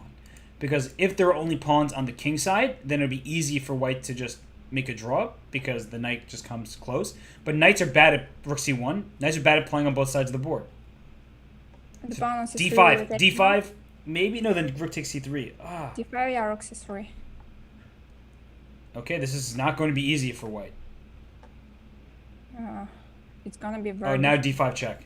Oh, then there's rook c4 at the end. Ah, I'm blundering everything. Help me stop blunder. I don't want to blunder anymore. rook c1 now, h4. I was just showing my Rook blunder. g1. Now whites should try to trade as many pawns as possible. What about g5 now? g5 may run into rook h1. King d3. Rook h1 now? No, but what? Why did she play c5? Yeah, why did you trade that pawn? I don't know. There was like a target on d4 where the king always had to take care of this pawn, and then with the rooks you can attack like on d4 and on h4, but now it's very easy.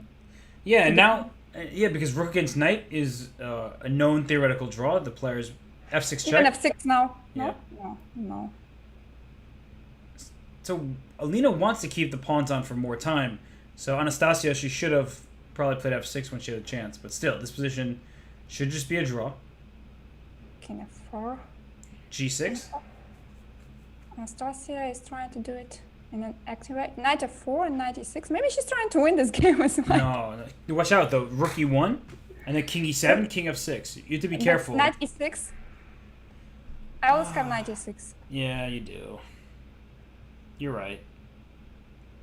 Anastasia doesn't want to play knight e6, but now she's forced to play knight e6. And now there's nothing that black can do. The king is cut off, so only the rook can move. Oh. And if your rook goes to f2, the king goes to e5, right? Very straightforward. Just keep your king closer to the pawns. Maybe king f4 was kind of safer, although all the moves lead to a draw. This is true. Anyone else playing? Oh, it's a draw. At long last, it's a draw. Let's go to... Oh, I just tuned into Nina Batsiasvili. She is about to win. She is up a queen. What about Antonetta Stefanova? Let's go there. Where is... She's winning with king g4 and... Oh, yeah, king g3. King g2 next. She's winning. She beats Irina Bumaga, very strong Romanian international master. And now a queen. Yeah, Antonetta was quite unlucky. She lost 2 times in the Armageddon games, right? Yes. In the playoffs. That's and moreover, in the first Armageddon game, she was winning. So it's really a pity when you are totally winning, but you run out of time. Yeah, and yesterday against Olga Giria, right? She was up 14 seconds or something like that, but then Olga flagged her. So yeah, these things happen. I'm looking at this game between Gone Lady and Corona 91, and there are so many minor pieces. What do you think about Corona 91? How do you like the sneak? You know, it's not the most uplifting of nicknames. Uh-oh, king takes f6. So white was probably just winning, and now white's not winning anymore. I thought about the same. I definitely had the same thought when I saw the pawn on f6. I thought white might be winning before, but now it's a draw. Well, white can still win this, I would say, because knights are very tricky. But this should not be a win, that's for sure. Oh, let's see. Is there going to be a knight fork? I'm trying to look out for knight forks. So they will not end this game soon. Never. This game is never. No, knight b7, it will not be played. I told you it will not be played. Bishop f4. Bishop f4. Okay, they're going to make a draw Knight soon. c4. Just take on e3 twice, and then we make a draw. Rook takes e3. Oh no, bishop takes h3. This game's gone forever. Yeah, it's still a draw, but we all have to wait longer. Oh no.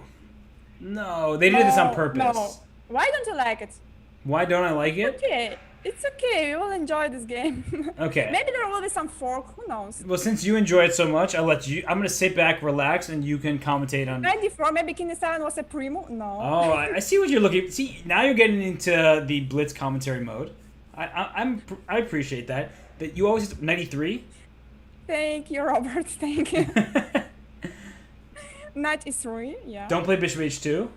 Okay. Bishop g3. And no bishop b6. Would this be easier to try to play for a win if you're the same colored bishop, or is opposite colored bishops better? It's a draw either way. I think the opposite color bishop better. Okay.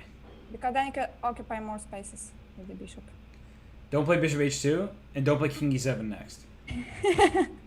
I'm like looking out for the squares now. Watch out the squares. Just like bring the knight to e3, and then don't play king f6. No. It's actually good to recognize that a king on a diagonal from a knight, like here, it's on 2 diagonal squares away. The knight takes a long time to give that king a check. So that's what we're seeing here. And you just keep the king and bishop close together. Knight b4. I would play knight b4 hoping for king e7. Oh, knight e7! Oh, yeah! No! I know, let's see. Will she mate? Oh my gosh.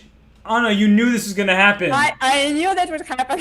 Oh my gosh. I really felt that would happen. Oh my, King E6. Oh, we're gonna. I love showing this. I'm not even kidding. I love showing knight and Yeah, bishop. it's the wrong corner now. Knight F7. Bishop moves. Bishop G6 or bishop somewhere, and we have to force. Oh. No, not there, because after King F8 we have to play bishop H7. Knight E5. She actually is getting away with it, but King H7 could have been played instead. Yeah, Knight D7 no. Wait, Oh. maybe she doesn't know this. It's possible. Wow. Where's... Let's just watch it. So you need to bring the knight to C7. Okay, Knight E5.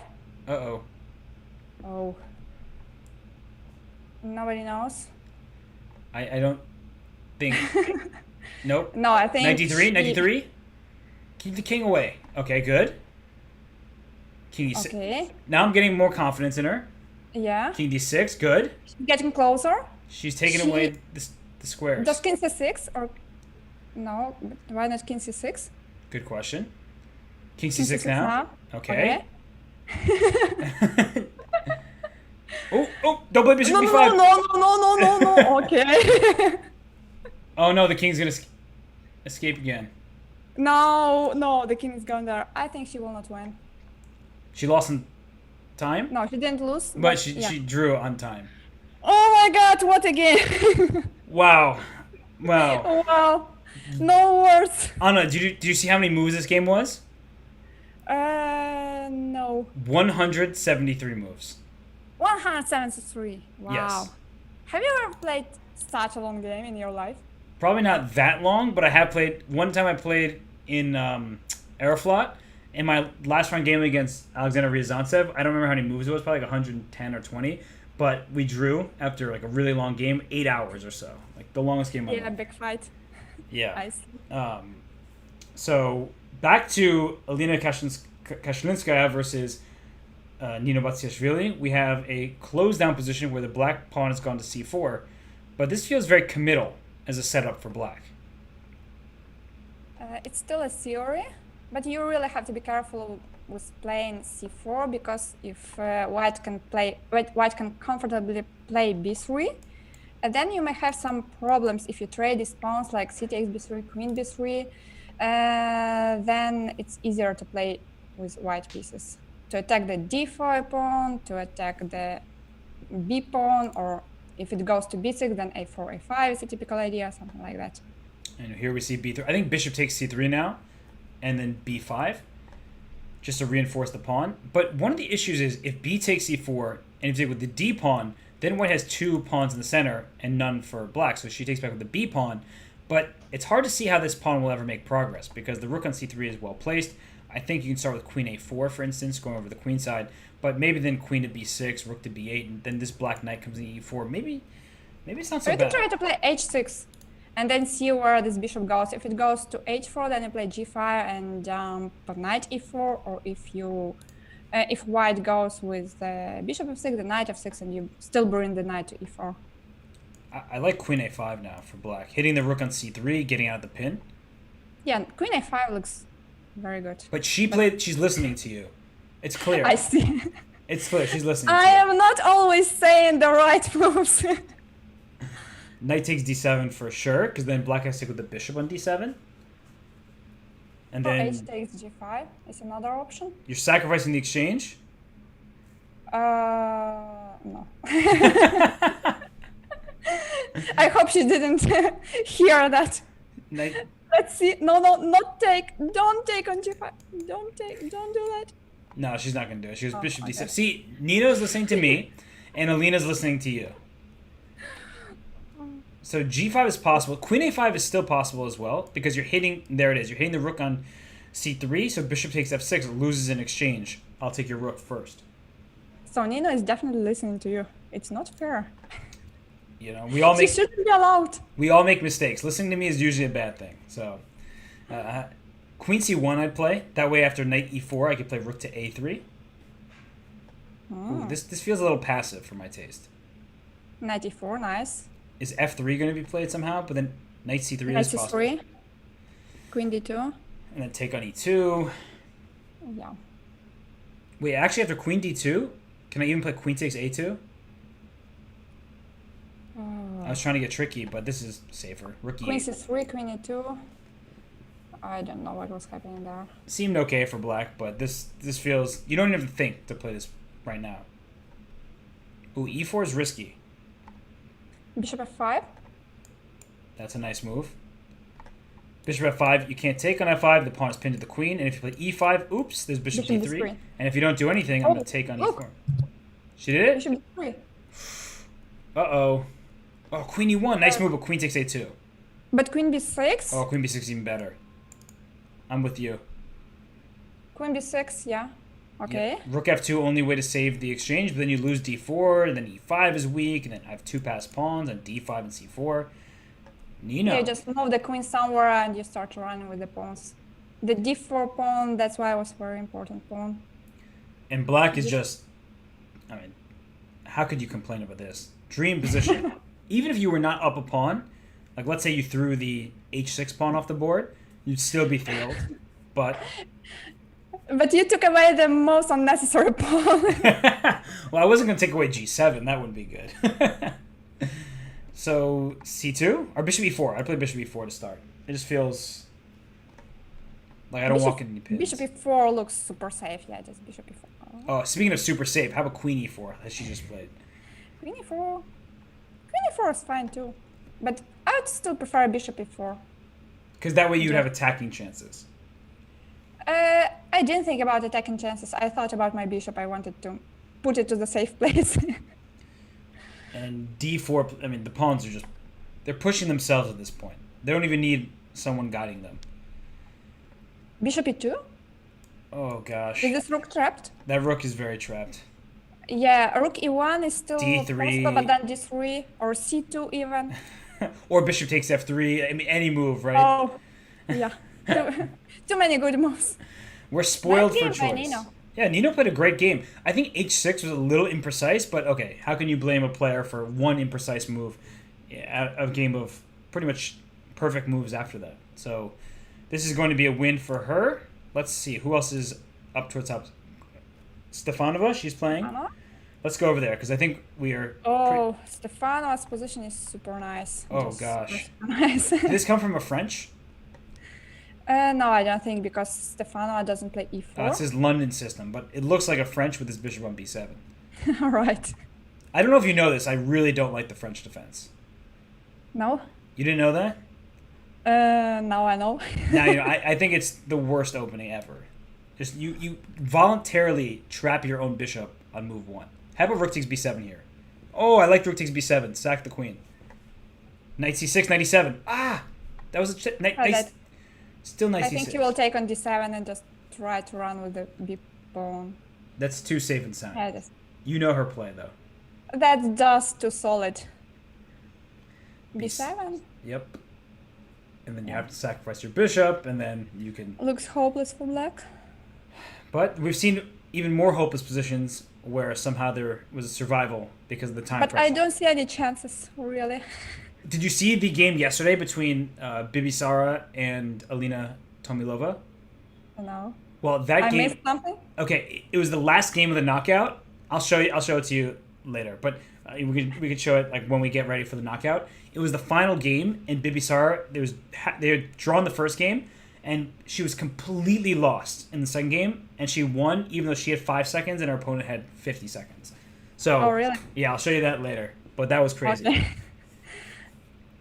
I'll take this game later on. Wait, where did White's kingside pawns go? Like, this is the exact... Oh, queen f4 check. Okay, she made it work. Queen f4 was really nice. I saw the game between Anna Zagnidze and Emma Zada, and where White was winning the rook endgame, and it was also the second game of the playoffs. Right. If she won that game, she would have won the match. Yep.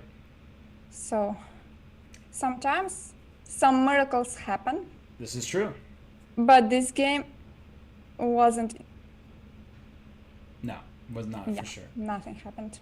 And bishop f4. Oh, she missed bishop f4, which would have won a piece. I'm looking at this game between Divya Deshmukh and Anastasia Bodnaruk.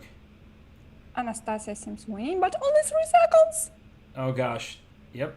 And king e4. This is a good play by her. f5, f4, f3. Play rook g2. Rook g2 now. It would be smart to play rook g2. Attack the bishop. Scare her. But okay, this is... D2, bishop d2. Yeah, this is too easy. Too straightforward. Bishop is free. What a technique. She cut the king. Yeah. Nice move. h2, take on b6, get a queen. Okay, this also works, of course. Who is quicker?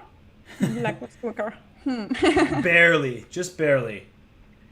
Rook d6 was a mate, no? This Yeah. is also almost the mate. So that one was won by Anastasia. She moves on. And we have also this game between Flawless Fighter. Let's watch this one. Flawless Fighter versus Crazy Girl 99. So moves like King h4 are bad because you allow a repetition and you get closer to 50 move rule. So just pointing that out. This is should be a draw with proper play. However, in blitz chess, good luck. Yeah, it's very difficult. It's not King so e4, easy. bishop e3, and then play rook e5 check. This is gonna. Ooh, I don't like this defense. Rook f6. Rook f6? No. She goes rook h6 next. Okay, but this is the Cochran defense. You get your rook behind the pawn. Next to the pawn, the bishop, and you make it very difficult. Rook e1 now. King e4, and then rook e1 again. You make it very difficult for the king to march forward. So there, bishop d4. Bishop d4, Mm-hmm. and then king d5. And rook d1. And Still a rook h7. and then king back to c8. If king c6 was rook takes bishop. Now after Bishop, yeah. king d8. Oh, okay. C6. No, this isn't good. This isn't good. Here comes bishop c5. Yeah, the bishop's coming to c5, and now it's really difficult to defend. It's still a draw, I think. Rook e7. Rook f7. Rook e1. Rook e2, right? That's right. Because bishop Rook e2 e6. is even. But now, how should you do that? Rook e1. Rook f2. No, not rook f2. I think she had to play rook e1 instead of king e8. She had to play rook e1, yes, and then I think you can just make a waiting move, right? There's some kind of like waiting move. I forget. I don't remember all the. It's not easy, yeah. But usually it's much more difficult to defend this than it is to win it. Yeah, you know, we repeat all these endings like once in a year, and we always forget because it's really like super difficult. I know how to draw it. I don't know how to win it. That's really what happened. I actually drew it in Isle of Man against Ponomaryov, but you know I know how to hold it. But trying to win is difficult because I know how to draw. You know what I'm saying? It's like I don't know how to be tricky. I experienced it twice, and I also played on the weaker side. I played with the rook, and I managed to draw twice in the rapid games. But I preferred another way of defense when your rook is close to the king. Yes. Not like when your rook is on the back.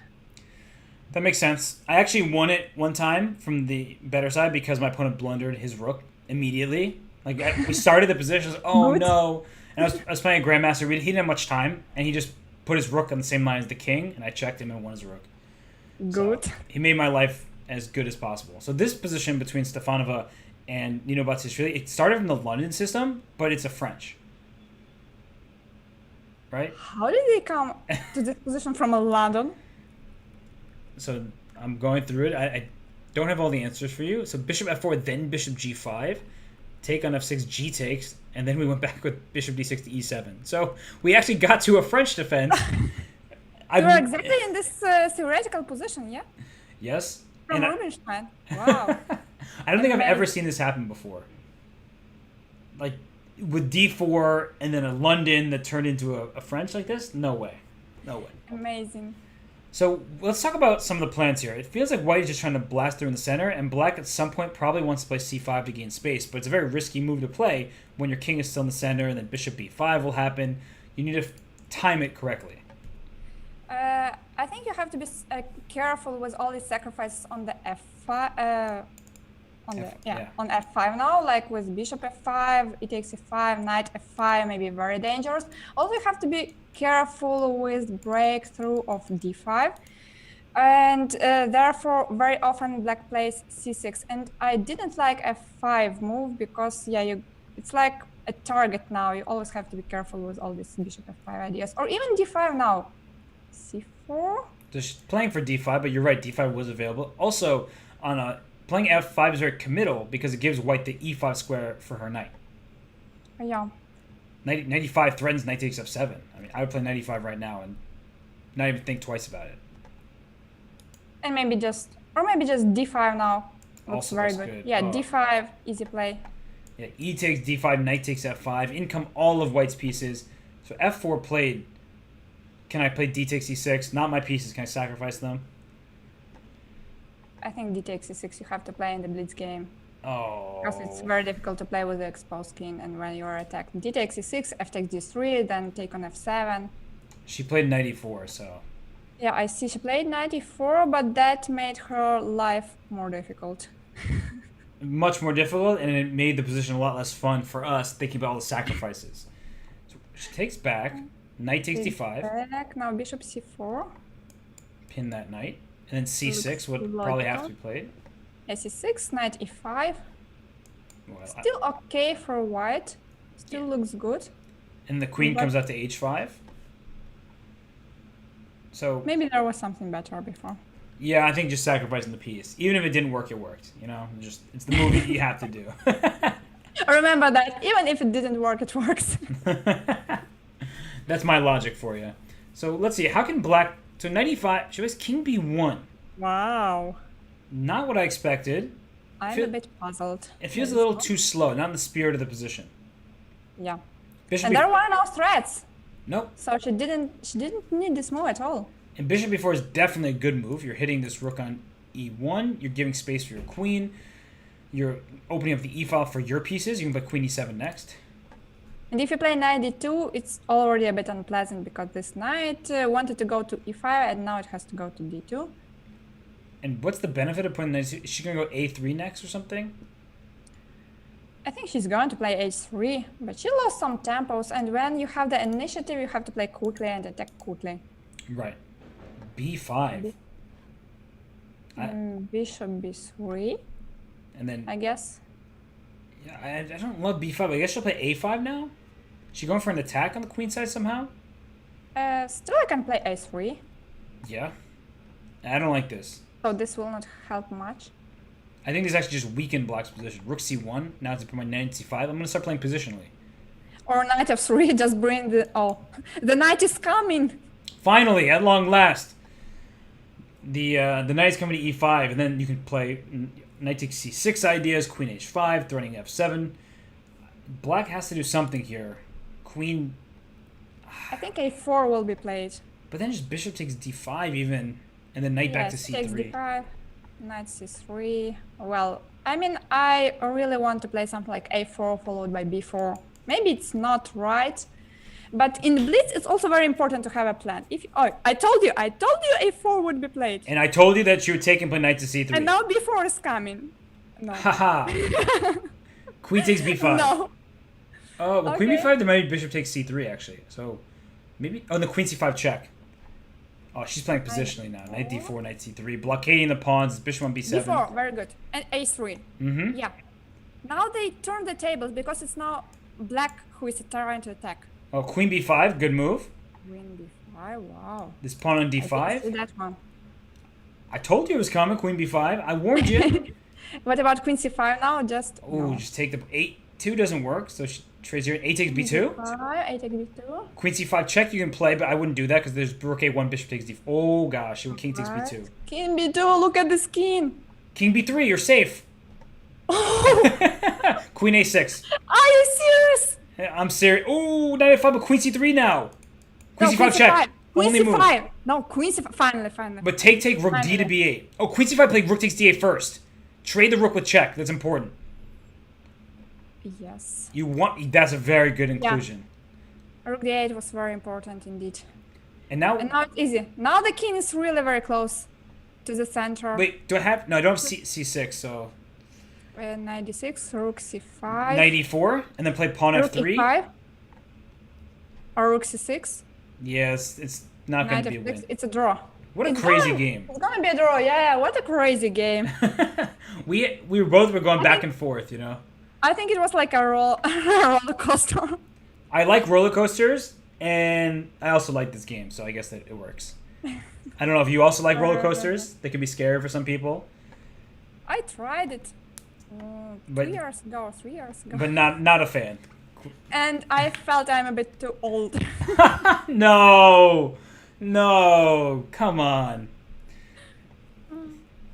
Well, this one, they both are offering draws and not seeing the draw offer, so it looks like they're declining each other's draws. Okay, there we have repetition. No, maybe they're a bit afraid because to find a draw and then to offer a draw, you need to lose some time. And when you have less than 10 seconds, it's better to make moves like rook d3 and rook e3. For sure. Safer option. And Vaishali beat Alina Kashinskaya, so she moves to 8 out of 10. So Alina lost 2 games in a row. She did. And Wow. she's still in pretty good position, right? 7 out of 10, but 3 rounds to go. She needs to find her form once again. So this game here, I have Arina Bulmaga with the white pieces. Who is Elegant 285? Let's see who that is. That is Sakshi Chitlanj from India. That is someone very elegant, obviously. Bishop e2 check. Bishop e2, rook takes h8. She got it. Oh, yeah. And that was an elegant tactic. How about the gun lady? Whoa. Gun lady Where? is a piece down. Wait. Gun lady with a picky club. I don't see the game. They are playing. It looks over to me. I don't see it. No, it's still in progress. What? Or maybe not. I don't see was. it. Yeah, it's not anymore. Okay. Sorry. No need to apologize. Ooh! Oh, Okay. check this one! We have knight and bishop. Another versus try! Let's see if we can have this work out. So you want to force the black king to the dark square corner. And by the way, there is going to be a break after this round for the players and for the fair play team. Okay, the king is now going to run to h1. This is bad.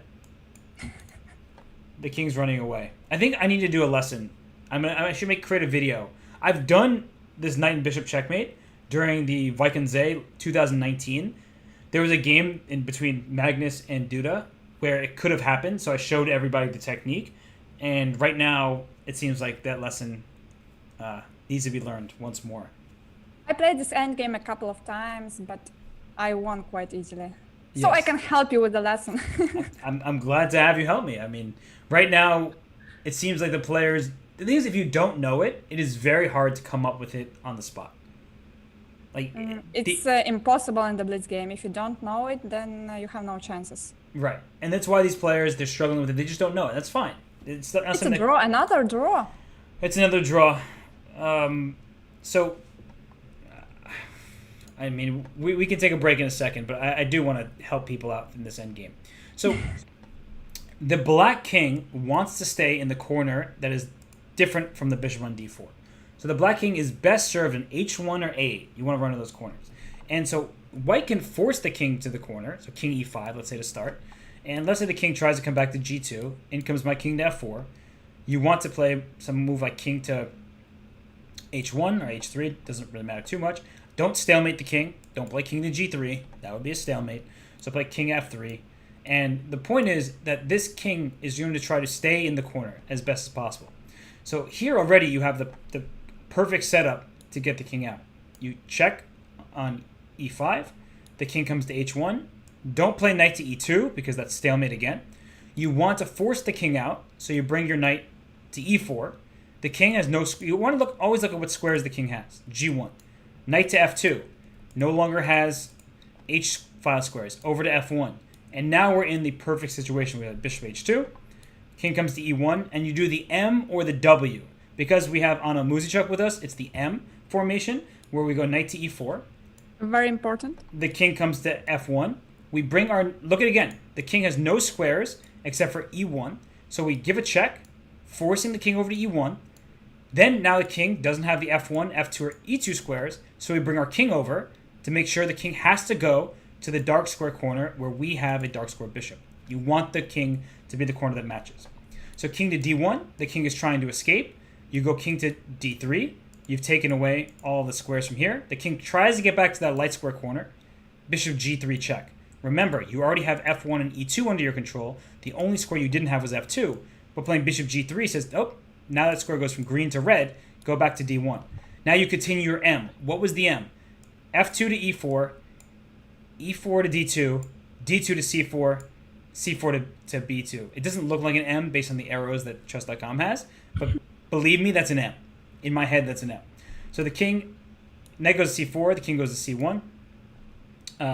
Then I have this square, I have this square, I have this square. So your king has these two squares. So I can essentially waste a move, because if I go king to c3, now your king goes to d1 and tries to run back away to the light square corner. So I don't want to move my king too soon. I'll play a move like bishop to f2, and if your king goes to b1, now I'm directly getting your king. So I go bishop e3, the king can't go to c1, can't go to c2, can't go to b2, has to go to a2. Now your king wants to escape out to a8 somehow on the light squares, so I bring my king closer with king c2, and now you only have the squares a2 and a1, so king a1. I will go, I don't want to stalemate you, so I want to make sure that I first cut your king, bishop c1, and now what I need to do is bring my knight to check you on a2. So knight e3, king a1, knight d5, king a2, knight c3 check. We have the king in the box, and bishop e2 is checkmate. Sorry, Anna, I know I went long-winded there and went for this whole pattern, but it felt like it had to be done. Nice job, Robert. Yeah, well done. It was a really good explanation, very instructional. Maybe you just show one more line what happens if the king goes to d1 instead of f1 after knight e4 is played, because it's like the most important moment. Yes. And this is what is really difficult, because it looks like the king is running, king d1, it looks like the king is running away, but there is one important idea. You play king e3 now, king c2. Yep. I'm making all the sorry, moves. I don't know if you are showing it or not. I'm showing everything. You on Twitch now, and there is some lag. Every move you say, I'm doing. Yeah, but it's not appearing on the board. It's there. Just Yeah, trust me. there, okay. Trust me, it's there. And now, very important move is knight d2. It looks like after king c3, the king is moving out of the box, but after king c3 you have a very, very important move, and this move is like the key move. In this endgame you have not to allow to the king move to b4, therefore you have to play bishop d6. And now look at the b4 square, c4 square, and b3 squares, they are all controlled. Now the king has to go to c2 or b2, but the king is already in this box. The king can't run out of the corner. And after king c2, if the king is trying to run back to d1, e1, and to the h1, to the right corner, then you play king e2. You don't allow the king to go to d1. And if the king goes back to c3, so after king e2, king c3, you make another important move. It's bishop c5, you block all the squares. Bishop c5 is played so that not to allow king to come to d4. So now all the important squares are occupied, and after king c2 or king b2, you can play bishop b4, occupying even more squares. So now finally the king is really in the box, and then you win using the plans Robert just showed you. Exactly. So king c1, you bring the king to d3. The king tries to run to d1, but look, your bishop is perfectly placed because of Anna's method here, so that when I move my knight out the way, your king... It's not mine. Hey, we'll give you credit for it. Oh, we have the next round, though. So we showed everybody the knight and bishop versus king. Hopefully we see it done correctly in the future here, but it is important. It's not that easy, and if you don't know it, you're not going to find it in a Blitz game. So let's go. For this round here, we have Nino Batsiashvili versus Anastasia Bodnoruk. Yes. So it's King's Indian, classical line, yeah, d5, 97, 91. So we're going to see, bayonet style, b4, c5, knight d3. Oh, bishop d2. Yeah, something typical. So the idea, like white's main idea is to play on the king's side, on the queen's side, sorry, to break with c5 and try to open the lines there, while black is trying to attack on the king's side with f5, f4, g5, and so on. Yeah, and this bishop on g7 in particular is a bad piece, because people think of the King's Indian as being purely tactical, and it is very aggressive. Right now you see black play g5, try to play eventually g4, knight to g6, h5. All these pieces are coming at the white king. But if you don't actually checkmate me, your bishop on g7 is a terrible piece because it's stuck behind a wall of pawns. So that's why white plays a setup with pawns on the light squares, leaving black's pawns in the dark squares, and black's pieces are restricted. White is trying to play c5. Yeah, also it's important that white has more space, so if they manage to trade the queens, they are really safe, and then there is no attack, while they can continue with their play on the queen's side. c5 was played, so now it's an interesting choice. If white will take on c6, but I think they will not. Nah. But with c5 you block this. Yeah, but she took on c6. Maybe it's not so bad. I didn't expect it, but I guess she as quickly has this move c5 if she wants to play it to open things up. But this knight's coming to d4. I don't like the look of this. That's what I didn't like. That's why I thought she wouldn't take, but she took. Yeah, I don't like the look of this knight coming to d4. It feels like black is getting unnecessary play with her pieces. But also, this knight on f2 makes sure that g4 is super protected. And maybe now black has to switch their plans, because maybe they don't need to attack. Maybe they have to play something in the center, like just bishop e6, queen e7, some normal moves. Yeah, so you're saving your attack for later, for knight d4, closing the d file. Knight b5 is a great move, though. Yeah, knight b5 is a nice move. I like it too. And the point is, everybody, is if knight takes b5, c takes b5, you have double pawns, but the pawns are protected. The rook now has the open c file, the queen staring at d6. I think this is a very good choice, all things considered. Yeah, now knight c3. And here comes the pawn storm. But even if you get g4, it's not the end of the world for white. So I think she was h3, which is sort of risky in my opinion. Because of g4, you think it will be played anyway? At some point soon, g4 is about to happen, and now you've opened up another avenue for attack, because I'm trying to break open as much as I can on the king side. So trades, bishop d7, bishop b4 now, and then queen to b6, I guess. Black is doing okay now. Yeah, because his rook comes to f6 to protect d6, and then rook g6 with an attack. Rook f6, rook g6, followed by g4. Looks cool. Also bishop b5. Oh, bishop b5, knight d3. Yeah, there is still knight d3, but it's awkward. already scary. So maybe play queen b6 first. We may also try something like queen b6. Right. Then, yeah, bishop b5 will be a threat. Also, just something normal like rook c8. If, let's say, king h1 or king h2. Such a sad move to play. Oh, sometimes you don't have a choice. So I think bishop b5, knight d3, queen e3 also looks very strong, potentially. Where, or queen d4. Yeah, I'm just either queen d4 or queen e3. Queen e3, I just trying to trade the queens off. Queen e3 is much stronger. Yeah, this is a problem. This is a big, big, big problem. Maybe it's winning instantly. Because then you play rook c8 next and take over all the space. You play queen e3. You just win material, no? I don't see a move for white. I mean, Yeah. I don't see a good move. There are some moves, but I don't see any good move. No, I don't either. This is Yeah, just... like queen e3, f takes e3, then after rook d1 there's e2. Ouch. Ouch, yeah. And rook c3 just rook c8. How to keep your pieces alive? I don't know. You can't. It's unpleasant. It looks like Anastasia is going to win this game, and for Nino, she's had a great tournament thus far. She's 8.5 out of 10.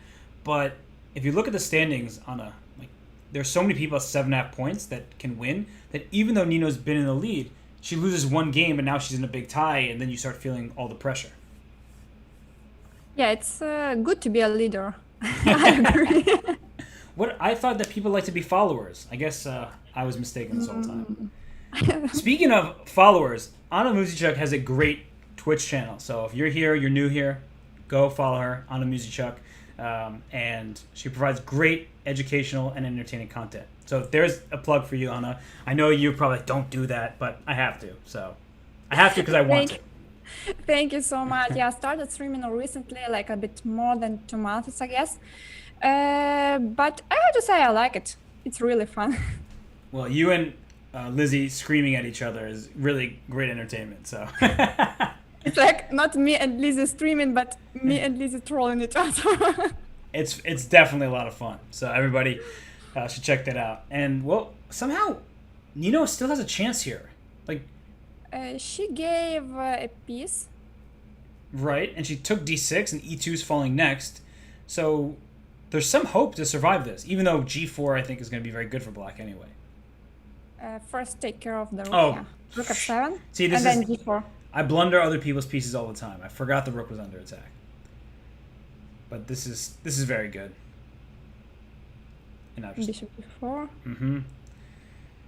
And a big problem for white is that there are pawns on both sides of the board. So black is up a piece and can go from side to side. But rook g3 is a big threat because the bishop's under attack, and then bishop takes e5 comes to mind. I guess black has rook f4 to defend that bishop, but still, it's feeling like black's pieces are not exactly where they want to be. Maybe they can try something with rook d8, I wanted to say. Your rook d8 looked good. Bishop d7, rook e8 is very safe. Rook f4. Rook e2. What about rook c1 and rook c7 ideas? Here it's coming, rook c2. And then, It's coming. okay, wow. This game looked like it was going to be over very quickly, but Nino is a very good fighter. So b4, I think. I guess you don't have to do it just yet. King f2 is good. King e3. And where's this bishop going, by the way? Bishop b1. Try to have her play rook c1 to bishop h6 check. Okay, rook b7. She's too smart for that. Bishop h6 check anyway. Uh-oh. Rook takes b5. Look. How many? Oh, and rook b8. Take bishop b3. d6 doesn't work. Maybe it's still not so easy to win this. You just stay with the bishop. Oh, can you... Oh, I don't know if I would have traded, but maybe she felt she had to. But there are some endings which are drawn this way. I'm not sure about g4. No, bishop a4? Bishop d... No, this is winning now. No, this winning now, yeah. King g5? Why? I don't know why she put a bishop there, but king g6? It's still winning, yeah. King g6, bishop d7. Mm-hmm. You win this pawn. Wow. And then you go for a d6 pawn. After all that, she played extremely resourcefully to fight on, and then now she gets to this position where sadly she's lost. So it goes to show how hard chess is, because even when you defend almost perfectly, then you make one little mistake after that, and the result goes back to a win for your opponent. Yeah, sometimes that happens. It happens to all of us. I'm looking at this game between Shardasha and I guess this is Turkan Mamajirova, and is this position... It feels like white should be able to press for a long time. Maybe it's a draw. It's a King weird e3. one. I would... You just... Sorry, go ahead. I would put my king on d6, knight c7, and take on e6. And that's what she's going to do. But she will always try to keep her king next to d4 pawn so that you can't move. Knight g5. No, Knight g5. no. We're not laughing Robert, at the that's unfair. I told you have to take on e6. And the thing is, the king has to move away and not get forked. And king c4, still, knight g5, you just keep your bishop on the diagonal, so whenever the pawn pushes, you sacrifice your piece. So this should have been a draw, but knights are tricky. Any move was a draw. Knights are tricky. Well, we have 12th round underway. We have Bondaruk taking on Natalia Buksa, who is your compatriot. Yeah, Natalia Buksa is in Ukrainian team. And she lives in the city where I live. We are both from Lviv. Oh. Let's root for Natalia. Whoa. You're a commentator now. You're not supposed to root for anybody. It's okay for you to root against me, but I don't think you're allowed to root for any of the players. I should be kind of intermediate, yeah. Like, you're supposed to be neutral. You're supposed to be Neutral, like Switzerland, right? I see, okay. And sorry. So, I'm guessing that but I am rooting for Natalia. every time we talk about this position, you're going to be like, oh, and black is doing well here, and this idea was brilliant. And Rook b8 was super cool. b5 is great. And white is trying to go for d4 at some moment soon. So black can play e5, and there she does. That's a good move. Knight e7, development. f4. So we got to close Sicilian again. And can white get f5? That's a big question. Actually, you can, Five. because the knight at c6. Take. No, don't take again. The knight c6, right? So what do you do now? Do you play f6 for black? I think you play f6. you have to play f6. You have to block it somehow. Not the. You don't seem very happy about that move, though. I'm not happy when I see f5 on the black side. If I was on the white side, it would be good. But now, Knight g3. Knight d4, knight g3. Knight g3 is good, and then you played c3. Because if you played it immediately, then black would have taken on e2. So knight g3 was really good. Oh, this isn't the end of the world, right? Because even though white knight is coming to h5, black will start controlling these light squares in the center. No? That's true. Maybe you have to try to control the light squares by playing c3 and then maybe c4 at some moment. Probably. Like c3, b takes c3, b takes c3. And then black would take on g2. Queen takes then g2. Maybe queen takes g2. Yeah, the knight goes back to c6. And then knight h5. It just looks scary. Even though it's probably not that scary. She played c3, by the way, Badnaruk. I just don't like playing when one side's attacking the king. Right? Just knight h5. Seems very straightforward for white next. Or maybe try to activate your d1 knight by playing knight f2. Oh, but knight b5 was played. a4. Still, yeah, a4.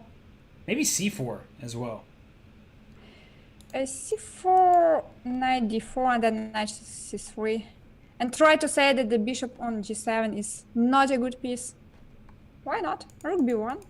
But you have to be careful with rook b1 because rook on b1 is kind of unprotected and there might be some tricks with knight jumping somewhere. It's true.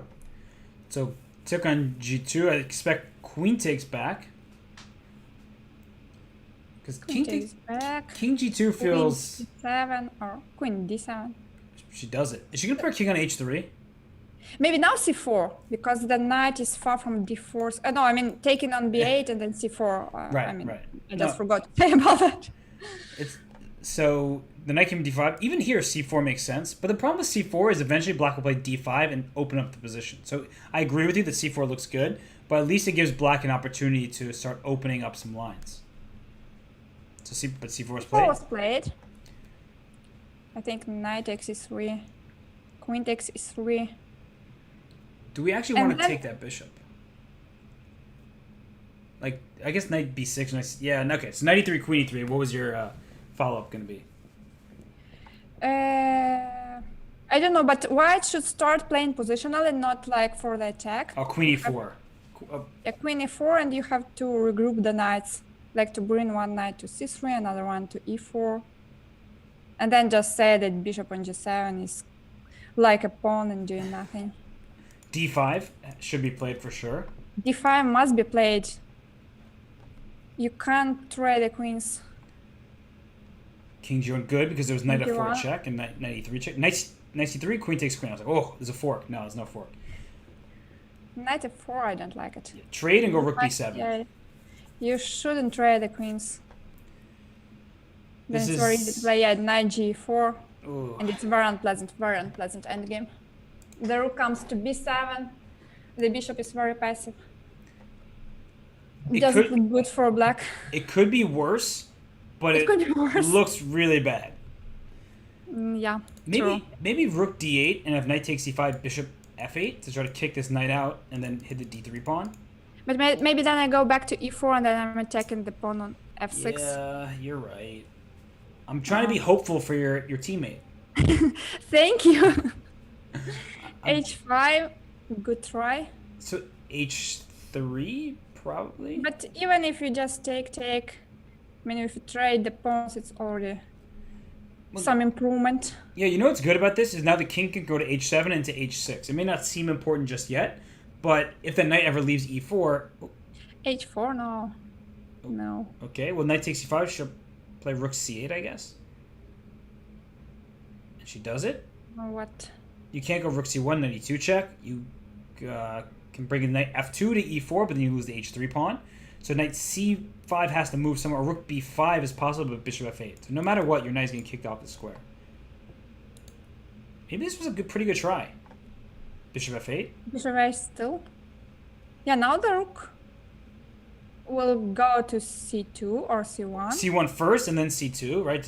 You can pin that. Also in. depends where white will go. For sure. So now rook C1 and then rook C2. She managed. But rook C2, there might be knight takes F4 just in time. No, I still think that's good because you're bishop C5 at the end of this. Wait a second. Rook C2. There, yeah. Okay, I understand bishop D6 as well. The white king is not safe here. But yeah, now king g2. Why did she play bishop d6? She shouldn't have, but she's in time trouble. So both sides have 13 seconds. Bishop C5 coming, but then knight E4. Maybe like something like bishop e5. Yeah, slow maneuver type of thing. Well, you can't go rook takes A7, so she could have waited for rook takes A7. Bishop E5 is D4. Knight takes F6 check now.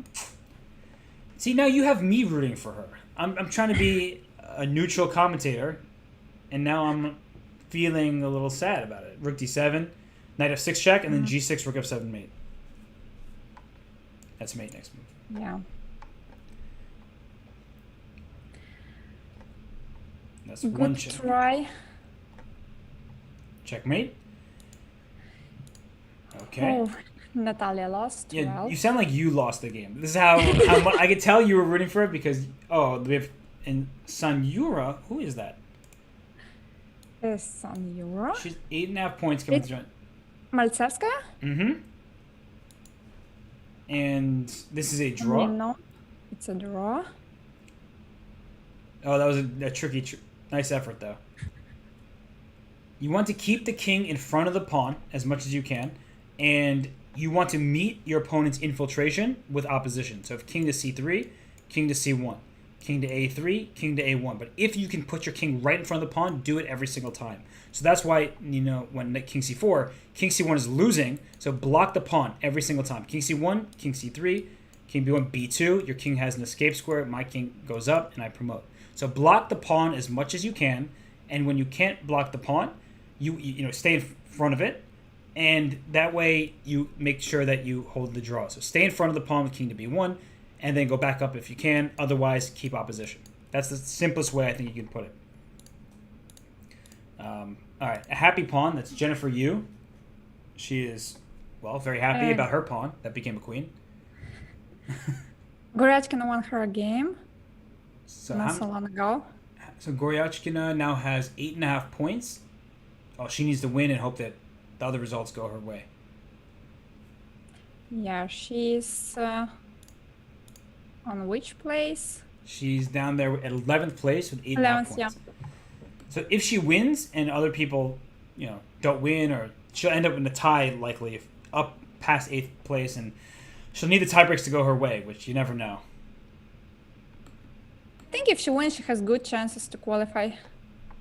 Yeah, her tiebreaks are good. And Gunina, by the way, has 9 points as well, so she's come back here on board. So I'm going to stay away from board 1 because I think both Badnaruk and Stefanova are safe, so we'll see them in the knockout. So let's go to some of these other games. Let's start with Vaishali versus, you just said her name. Sanjura. Yeah, what's her name again? Alexandra. Maltsevskaya? Yeah, Alexandra Maltsevskaya? There it is. I forgot. I was multitasking in my brain, and it left. Another close Sicilian. I think we've seen enough close Sicilian today. I'm ready to move to the next game. But it could be a different game if white played d4 instead of queen d2. Right. And you can still play d4. And there it is. Okay, now we have an open Sicilian again. I feel better. So we stay in the game? Yeah, I guess we'll stay here for now. But I was going to go to Natalia Bux's game, but I guess you don't want to go there, so it's okay. Yeah, it's fine. d5. Oh, so dc5, there's d4. So wait, can I take on d5 first? E takes d5, e takes d5. And then take on c5. B takes c5. Yeah, and after d4 you take the pawn and you use the pin. Right. Good. This seems like it went wrong for black. And Vaishali, I think she should just take on c5, right? It feels like you should. I think you can take it now. Yeah, so dc5, d4. Even castle's queenside comes to mind. But the point is, after knight d4, eventually you take with your knight on d4, and bishop takes a8. Your rook is hanging back here. So that's extra material for white. And she's still thinking. I think she will take on c5. She's making extra sure because if it doesn't work, you just blunder a piece.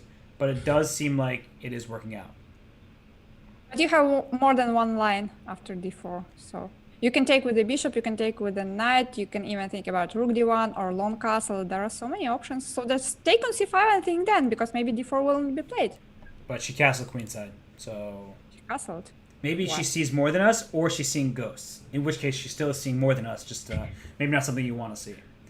Maybe now c4, just to protect this pawn. c4. I'm looking for knight f4 type ideas coming right after d5. c4, pretty knight weak. f4, maybe. Yeah, I don't really want to play bishop e6, but maybe I'm forced to do that. Ugh. Oh, yeah, I know. I know. I understand what you mean, but Oh, okay. What Now, about d takes now pawn? d takes e5. I mean, you just win a pawn, right? It looks like there's just a pawn grab that you can get away with. I don't see any reason why not to take it. Let's count how many pieces white has. 4 pieces protecting d4. Black only has 3 pieces defending, so now bishop takes c5 and or knight takes d5. I don't even know which pawn you want. Which one would you take? On c5? Okay. I would take on d5 just because you said take on c5. But on d5 it looks more risky, I don't know. Sometimes you got to live life on the edge. So knight takes d5, it's risky because the bishop on g7 has the full diagonal, so she takes in c5, proves Anna right, proves me wrong. This feels like this was collusion. Yeah, there was some knight d5 followed by the rook b8 or rook b8 immediately, and then there are some ideas with bishop b2. I mean, it's like unnecessary. True. And here, if you can play knight d4 next for white, you're sort of closing down this bishop on g7. You're not risking too much. Queen a5 is a good attempt because now the bishop's under attack. You're threatening through the c3 knight to b2. There's some pressure here. So maybe some bishop a3, or it's too passive. Or it's too solid. Too solid. I understand. Too solid. I think she's going to take on e7. Then go, yeah, knight takes d5 now. But then there's queen takes a2. Like, this gets kind of scary. She's going for it. Knight e7, you sacrifice a piece. I'm sacrificing everything, not my pieces. You know my commentary style, not my pieces. I'll sacrifice everything. No, But- queen a2 is like a must move. Even if it's not right or whatever, even if it doesn't work, it works, yeah? Yes. I learned something. In Blitz, you have to go for it, and you have to do it quickly because white only has 55 seconds left. So with not that much time remaining, this king feels unsafe. You make mistakes. But after queen a... What? Your eyes told the whole story there. Your eyes, like... My eyes said it all, yeah. Yes, they certainly... And there was dilation there, and they got very wide. And, okay, let's move on. That queen blunder was not intentional. So let's go to Natalia Buksa taking on Valentina Gunina. And, well, this is even my material. I think black is better in this endgame because of the pawn structure, and white has too many weaknesses, like all these pawns on a3, h4, and c4. They are kind of weak, and therefore the rooks have to be passive. So now after e takes d4 or king d4, I think rook a4 is important, otherwise white will push a4. Yeah, that way you can cut the... Or king will come to b3 like king c3 and king b3. So rook a4 now is still a very good move. I Yeah, guess. rook a4 and b5. Yeah, I guess a4 is hard for white to play because then you still play b5 for black. So Maybe rook a4, king b3, b5, I c like takes that. b5, c takes b5, then rook h1, trying to push h5. So maybe it was necessary to go rook a4 first instead of king e6. I agree. I was just showing that continuation where white escapes and is no longer so passive. What about f4 for black? So she plays king f6, but I was thinking about f4. Just sacrificing this pawn, bringing your rook all the way over back to the king side. f4, maybe rook d1. So f4 was played. Rook d1 looks nice move. Yeah, rook d6 coming. f takes e3, f takes e3. So rook e5, good. Yeah, rook d6, rook e6, you can't go to the pawn endgame, it looks lost. It does indeed. And if I can play c5 next, My rook would have been cut off on a5. Now it's nice in the center. 9 seconds for Natalia. So rook f6 check. Actually, rook d6 check. Rook d6. I think she has to. Yeah, she had to play rook d3, and she played it. Oh, King here e7. comes Maybe rook king e5 was also an option. King e5 followed by king e4. So rook e4, so Well, rook that's d6. history. Oh, I think rook d6 was... Oh, then you take on e3 with check. This is looking scary for white. I don't like it. a4. But then king d6. Ah. Rook h4. Ooh. Rook b3. Oh! Well timed. Well timed. Now Yeah. she's out. She escaped.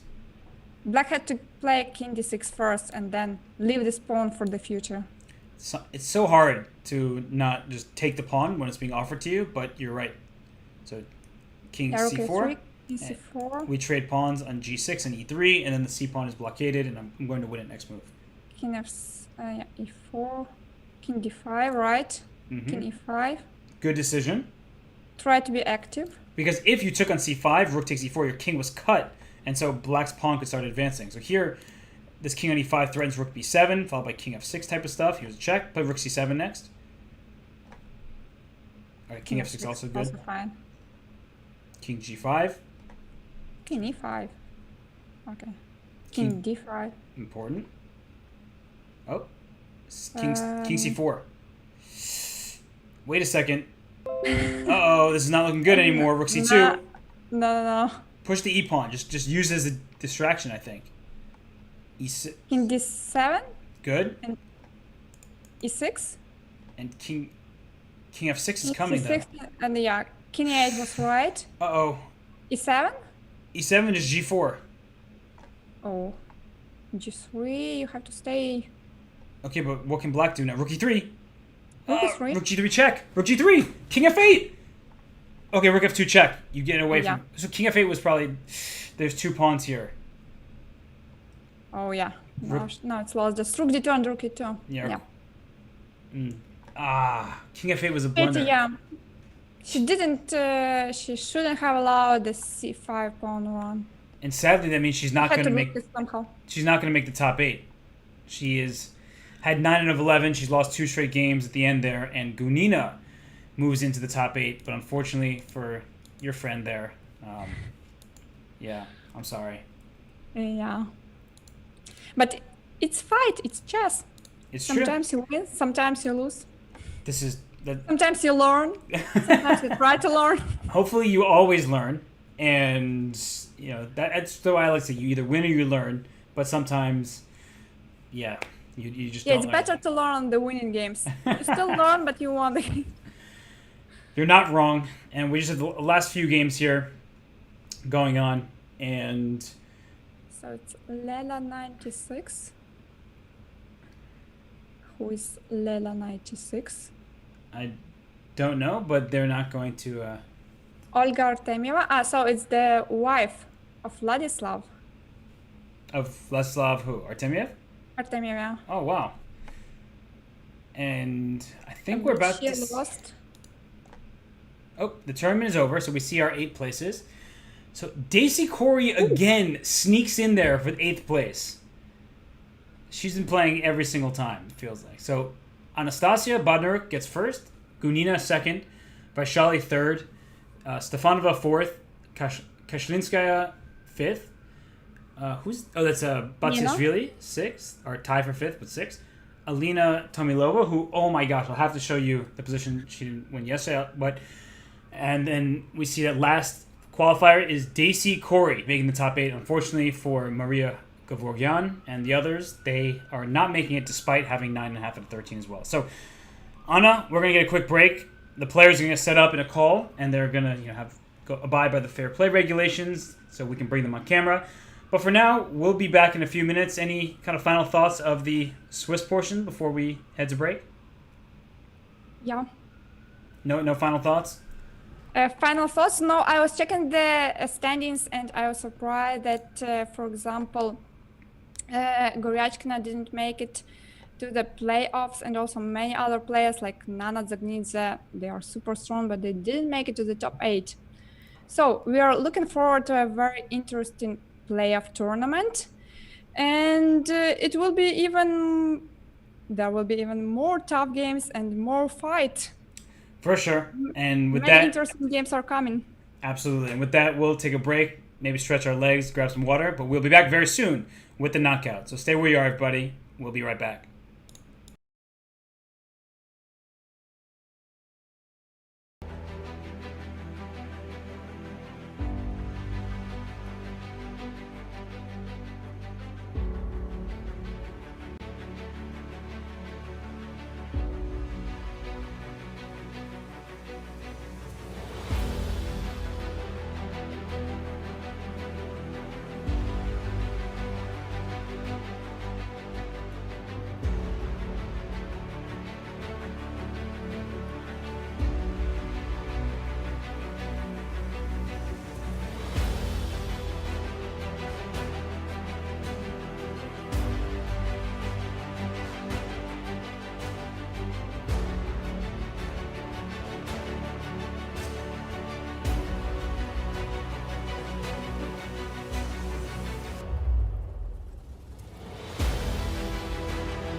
This break was very, very short for us. We're back. We're back live, everybody. The games are about to begin. We were just, talking off screen here. We're getting really excited for the knockout.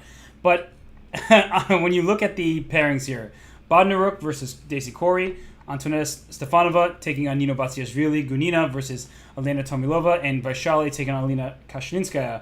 What are your thoughts? Any favorites in these matchups? Very nice, but where can I see the games? Oh yeah, you had to follow the players. Because I do the same thing, but the games Yeah, it's because the term is over, so you have to, that part of the term is over, you have to follow the players' usernames. Just, so... /follow? Or, Yeah, /follow, and then their usernames. If you can see them on the screen on the pairings. So it's Alina Kashlinska. Let's make it one by one. Sorry. Maybe this is my fault. I should have been telling you to do this while we were talking instead of just telling you random things. Okay, my bad. I take the fall here. But okay, we have this game up between Anastasia Bodnaruk and Daisy Corey.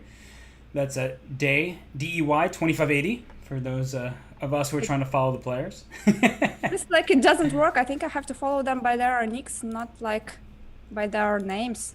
Yeah, by their nicknames. Yeah. So you're lost. I'll just talk about the chess now. I'm the one to blame for sure. But here we have this game between Anastasia Bodnaruk and Daisy Corey, where Corey with the black pieces, she played the Scandinavian defense, which we don't see that regularly in tournaments. I know John Bartholomew, we mentioned him earlier, he's one of the biggest proponents of #Team Scandi. So here white is castle. The pawn on d4 is one that black is aiming for. So I'm wondering if that's going to be an issue for black or, for white, or if this e5 move just settles everything in the center. And here... You can continue. I'm still following. Okay. It's all good. This is on me. You're joining the show. I've been here every single day. I should have instructed you on what to do. I take the blame. But I'm bringing up... I managed with two pairs, like with Alina Kashlinskaya versus Vaishali, and Bodnaruk with Daisy Corey. So, Okay. but still two games. That's Well, I'm bringing Daisy Corey... We need some time. I'm bringing Daisy Corey on stream here because she always has this cool virtual chess background that she's been using, and she's very focused. And she's traded off in the center here in a way that I think is beneficial for her because there might be some f4, f5 stuff, but you're not in time. Bishop g6. If you take on e5, bishop takes e5, f4. You want to play f4, f5 in one turn, but after f4, this bishop takes knight on c3. And then my other bishop will take your pawn c2. So you don't get to trap my bishop. And I can't follow some of the players. Yeah, all the games going on at once. So we will be going from game to game very quickly here. And I think that Daisy Corey, she's doing well here with black against Anastasia Bodnaruk. Daisy Corey is playing her pet line, I believe. I believe it was Scandinavian with Queen d5. Was it? Yes.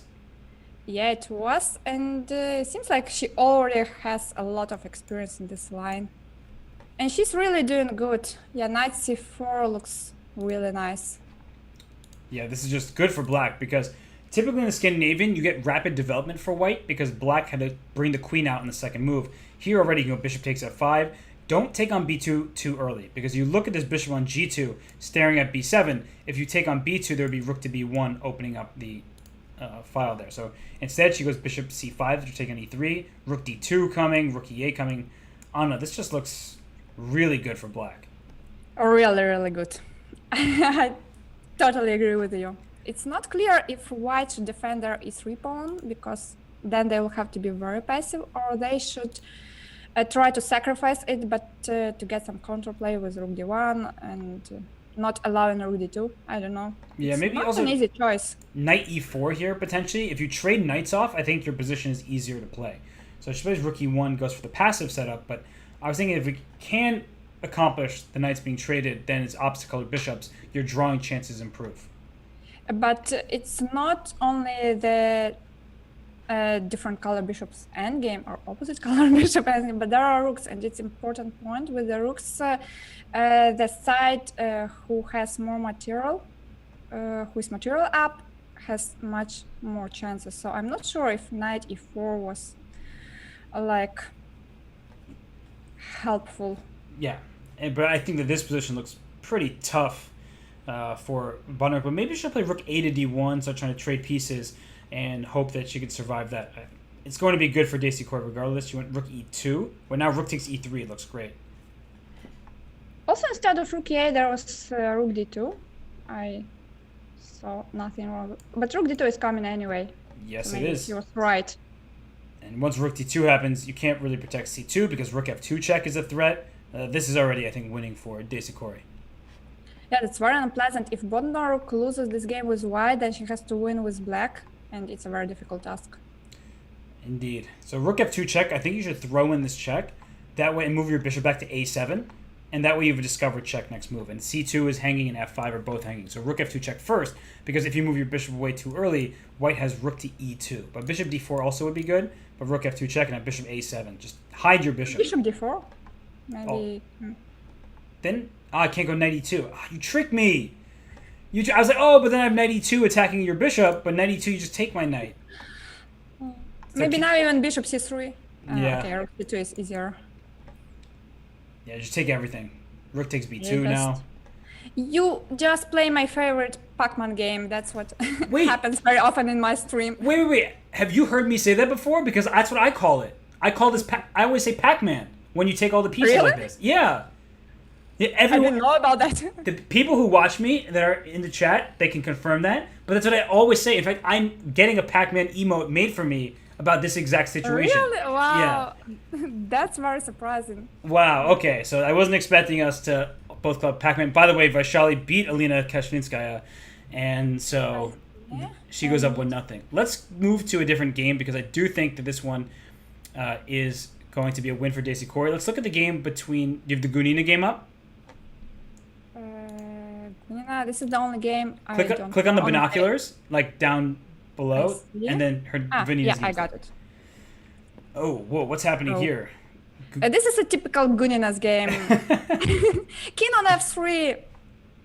It's very normal for Gunina, but But not good. in not this game. going to end well, I believe. Yeah, her king is too weak. In Rook Elena, e3, bishop e4. ooh, yeah, opening up a new wave of attack with the bishop coming in. This rook is pinned. I think it's just completely winning. It's just a bad luck for Gunina because it's already the third time she's losing the first match in the playoff stage. And now to win with black, well, it's possible, but And what Elena Tomilova has done is she played this sort of pan-off variation, which is very hard to win from the black side of. I mean, I used to play the pan-off from white. It's very safe and sound. But at least structurally, if black can get to an endgame and leave white with an isolated pawn, that's one of the big advantages of having this position from the black side. but black has an easy play. Yeah, knight d7, knight b6. Right. The moves come very... Take back the d5 pawn. So queen b3, there it is, protecting this pawn on Three. d5. Yeah, this is a long theoretical line that I'm sure Gunina knows the ins and outs of. And what's also good is you haven't traded too many pieces. It's not easy for white to just say, oh, let me trade queens and make a draw, which is all she needs. Here, there's a lot of life left in the position. h3, very safe. So I'm wondering if knight fd7 to c5 is possible, or knight e8 to d6 is thematic, where you just blockade this pawn. But there are some ideas with g4, I guess. She has to keep the game more complicated. Not trade the pieces, try to go for some tricks. Knight e8, knight d6 looks good. Knight d7 I liked less because at least you can play bishop e3. And do you see the move she played? No. Which move did she play? She played knight to d7, so I might actually agree with you, though, because now bishop g5, I guess this pawn e7 regardless would be in some trouble. Queen a3 puts more pressure on e7. Queen a3, wow. Queen d1 was... Did you see which move was played? Oh, payback hurts. Payback hurts. Well, that means we're going to move on to a different game because we have 4 matches going on all at the same time. Let's go. Yeah, we don't guess too many moves here, so let's try to guess the moves. I think we're going to come back here just because this is the most interesting game. Ooh, knight d3. Knight d3 now. Uh-oh. Here's a fork. The rook, we're not leaving yet, I guess. There's a fork on the bishop. The rook, maybe knight takes b2. Don't even take the rook. No! I think knight takes b2 and just take on c4 next, but maybe this is also... Not so bad. She takes on c4 anyway. I don't know. I just wanted all the pawns. Maybe I'm wrong. You're right, Anna. I'm wrong. I agree. Bishop e7 is very dangerous. b6. b6, queen e3. Queen e3, yeah. So you're able to get this bishop out. But to make such a move as bishop a7, it's... You have to be brave. So frustrating. How about knight d4 now? Knight d4. Okay, she plays queen e3 first, but I thought black could try b5, b4. That's why I wanted to play knight d4 to start. e5. e5 is a nice break. Yeah? I think she will win this game. I think she will as well. So this will be good from psychological point of view. Well, yeah, you get the momentum going into the tiebreaker game, which is a 5-minute for white, 4-minute for black Armageddon game. Bad for the nerves, but good for the spectators. Exactly, and good for the commentators, because that means we get to yell and it's justified. So I'm just keeping an eye on some of these other games. Let's look at the game between Daisy Corey. Oh, sorry, what? Maybe Kashlinskaya, because we didn't follow this match. Let's go to that game. Alina has the white pieces here against Vaishali. Vaishali won the first game, and what's happening? White is up a pawn, but there's a lot of pressure on her position. Black definitely have enough compensation for the pawn. It's just the question if they can draw easily or not. Right. Just rook d7, so that there is no rook d1. I meant rook cd7. This wasn't played. Now rook d1 is possible, but if she played rook d7 before, it was not possible. Wait, if rook to d1, now there's bishop takes c3 probably. So you have to watch out if you're white, because rook d1, I'll take your knight, and then you take my rook, I take your bishop. So that's why she's walking the king to e2. But if Alina gets the king to e2, the g2 pawn will need defense. At any moment, Vaishali can think about bishop takes c3 to go opposite color bishops. Would you take that knight or no? Not immediately. Okay, so you'll hold off on that. I feel just like, nope, not going to do that. All right, I understand. Don't go for it. So rook d2 played. What about just king e1 here? King e1, rook c2. Oh, I can't trap your rook. I was trying to trap your rook. Yeah, the rook goes to c2, and the king needs to stay protecting f2. Ah. If the rook comes to c2, that would be really nice. So maybe knight b5. Oh. Yeah, knight b5 was played. Now rook b2. And now we see a bunch of trades. Bishop d5. Bishop d5. And knight c4. Knight c4. Only move. So she's thinking, what else could she play besides bishop to d5? Bishop c6, I guess, but bishop d5 makes a lot of sense. And now where does this bishop go? f6.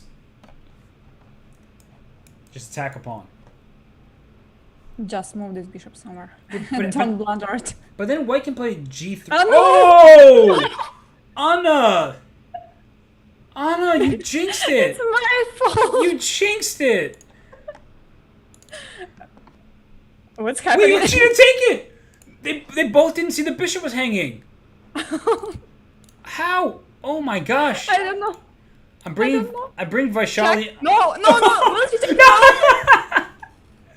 Oh my gosh! There was. Now when it was not hanging, she moved it. Oh gosh! Yeah. Now this is gonna have to be one all over again. Oh, take on a5. It's immediately. No, take no. Take on a5. Take on a5 and take it. And play f5. And f5, right? And no. Oh my god. So what you need to do to draw this position for black is you just keep your king in front of whatever the passed pawn is, and your bishop always protects a6. There's not the good move bishop e2, keeping the bishop behind the pawns. Wow. f5 now? No. Anna, that was wait. Oh. How did black go up a pawn? Not up a pawn. Okay. Don't ask too many questions. Wait a second. If you take, is h5, h6 working? So she doesn't take. That's very smart not to take, and now it's just everything is safe and sound. And now just bishop f3, and she stays with the bishop. King takes f6 was possible, but take on e4. And what a game! Wow. Okay, well now that Vaishali is not going to lose, we know she's going to move on. So let's go to a different game. Let's go to the game between Gunina and Alina Tomilova. Gunina won. So there will be a tie break. Oh, she just won. Okay, so there will be a tiebreak there. Let's go to then the game between Batsiashvili and Stefanova because we haven't seen that. Oh, this is interesting. That's super unclear. Yeah, because black is up a pawn, but it's about the quality of the pawns, not the quantity. And b5 I wouldn't play because knight takes b5 and rook a6. Knight c5. Or a7. But how do you not get your knight in the game? Knight e5, knight c4, knight b6. Or here, knight d7, knight b6. No, bring the knight in. Why not knight d7, right? Because d3, d2 she was afraid of. Oh, so yeah, king f2 was super smart. Now knight d5 check, I think. Okay. Knight b6. Knight b6, g... Oh, black won on time? Oh no. Oh no. No. Oh. That's not fair. Oh, knight b6 was good. She lost in time though. Not fair. Oh my gosh, we have one last game. Vaishali won her second game. She moves 2-0. And we have Daisy Corey here with the white pieces. No, this is... Wait, bishop e4. That was painful. What's happening here with... Someone is a queen up. Knight takes e4. And... Anastasia won. Oh my gosh. So it's 1-1. It's another... Yeah, it's another tiebreak. Another tiebreak. So in case you thought that one game tiebreak wouldn't be enough for you on your nerves with an Armageddon game, we have two. Get more. We have 2 or 3? We have 3. No, we have 2. So it's Tomilova versus Gunina and Daisy Corey versus Bodnaruk. Exactly. Yeah, we were close to have one more, but Batsiashvili versus Stefanova, but unfortunately Nina lost on time. And we were also close with Kashlinskaya versus Vaishali if she took the bishop that was hanging on. Yeah, right. I already forgot about that game. It's good. You've put the bad memories behind you. Wow, so we have 2 matchups here that will be in tiebreak. So who do you think... Well, it depends who picks the white pieces, but in general, if you were playing a tiebreaker in Armageddon, would you prefer to have white or black? I would like to see how the match was going, because maybe I was losing with black and I don't know what to play in the next game, then I would prefer to have white. But in general, I think black is more comfortable. I don't know, but maybe in an online game it's a different story. Have you played any Armageddon matches like to break a tie? I played once in my life versus Yelena Dembo, and I lost. So you hate Armageddons? No more Armageddons? Not like I hate them, but I don't have much experience with them. Got it. I would take the black side for sure. And I played in the Fischer Random World Championship, and I played Tigran Petrosian, and I had black, and I won that game. And then I played Karyakin in Armageddon, and he chose black, and I lost. So I also would choose the black pieces for sure. Yeah, I was white in that game, which I lost. I'm sorry. I wish I had better words to say here. But it was like very long ago. Okay. They have just started. Daisy Corey has white, and Gunina also has the white pieces, from what I've been told. So let me bring the players on camera. I'll bring up Anastasia Bodnaruk just to... I see only one game. Oh no, the other one is also on the way. So Anastasia has moved away. She was on... You could see her face before, but she's so focused in on the computer screen that she's turned away from her camera. I see. I see the ear. Yeah, so we see the ear. So I'm gonna take her off, and I'm gonna put Daisy Corey back. And what's going on in this position, Anna? Just a second. So they played some. What was the line? It was kind of King's Indian, but it appeared. I like this for white. White is very stable, yeah, with e3, knight d5. Yeah. It reminds me of my favorite Dutch, but I think it's like the bad version of Dutch. Oh, well, my favorite Dutch is Anish Giri, so what's your favorite Dutch?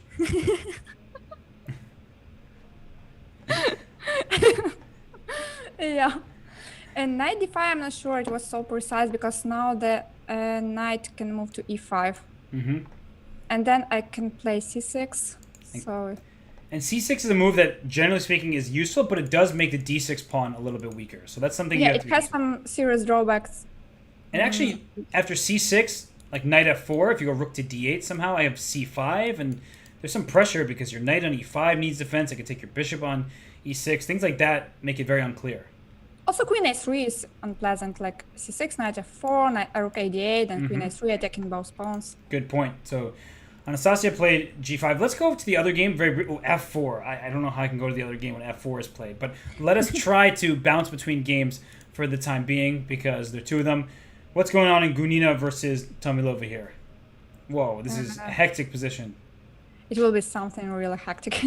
Stark hectic. I think that black is better, though. I get the feeling that black should be doing well. I don't like b3. I think it was better to take on b5 and then play rook f2 because after b takes c4, I wanted to say, there would be a weakness on c4, but this wasn't played. Still, Gunina doesn't want to take on b5. Ooh, knight f5 now? Yeah. She was f5 instead. So black is passive. That's the one problem. Knight f4. I just heard you say that. That's a good looking move. Or it doesn't work. Queen g5. So a4. So Elena's just trying to push her pawns here. She's taking away squares from the white knight, from the queen, so b3 is under her control. But queen e3, I like that move. It's taking away g5 and threatening to go queen a7 at some point, so knight c5. Filling. Or queen h6 idea is also interesting. Queen h6 and then perhaps some sacrifices on g6. Or maybe just, maybe also move your bishop to h3. Just some moment. And knight back to f3, knight to g5 comes to mind. This knight on h5 is really awkward over here. Ooh, wait, we're going to go back to the Daisy Corey game. Because look what just happened. What happened? So rook d6, wow. Takes rook d6 because the knight on e5 is hanging with check. So if you take on d6, you're going to lose the knight and then the rook. So king f6, and she lost her queen instead. No. Rook d6 was very nice. Yeah, Daisy Corey. What was the first game of the day? It was Vaishali with that really nice queen h4 move. All the way the first game we saw today. So this game by Daisy Corey is trying to rival that one for cool tactics. And she has a lot of time. Yeah, this one, I think we're confident in Daisy Corey's position. Let's go back to Gunina versus... Let's go back to Gunina. It's much more complicated there. Okay, let me try to bring G4. Gunina on screen here. G4, G5. Oh.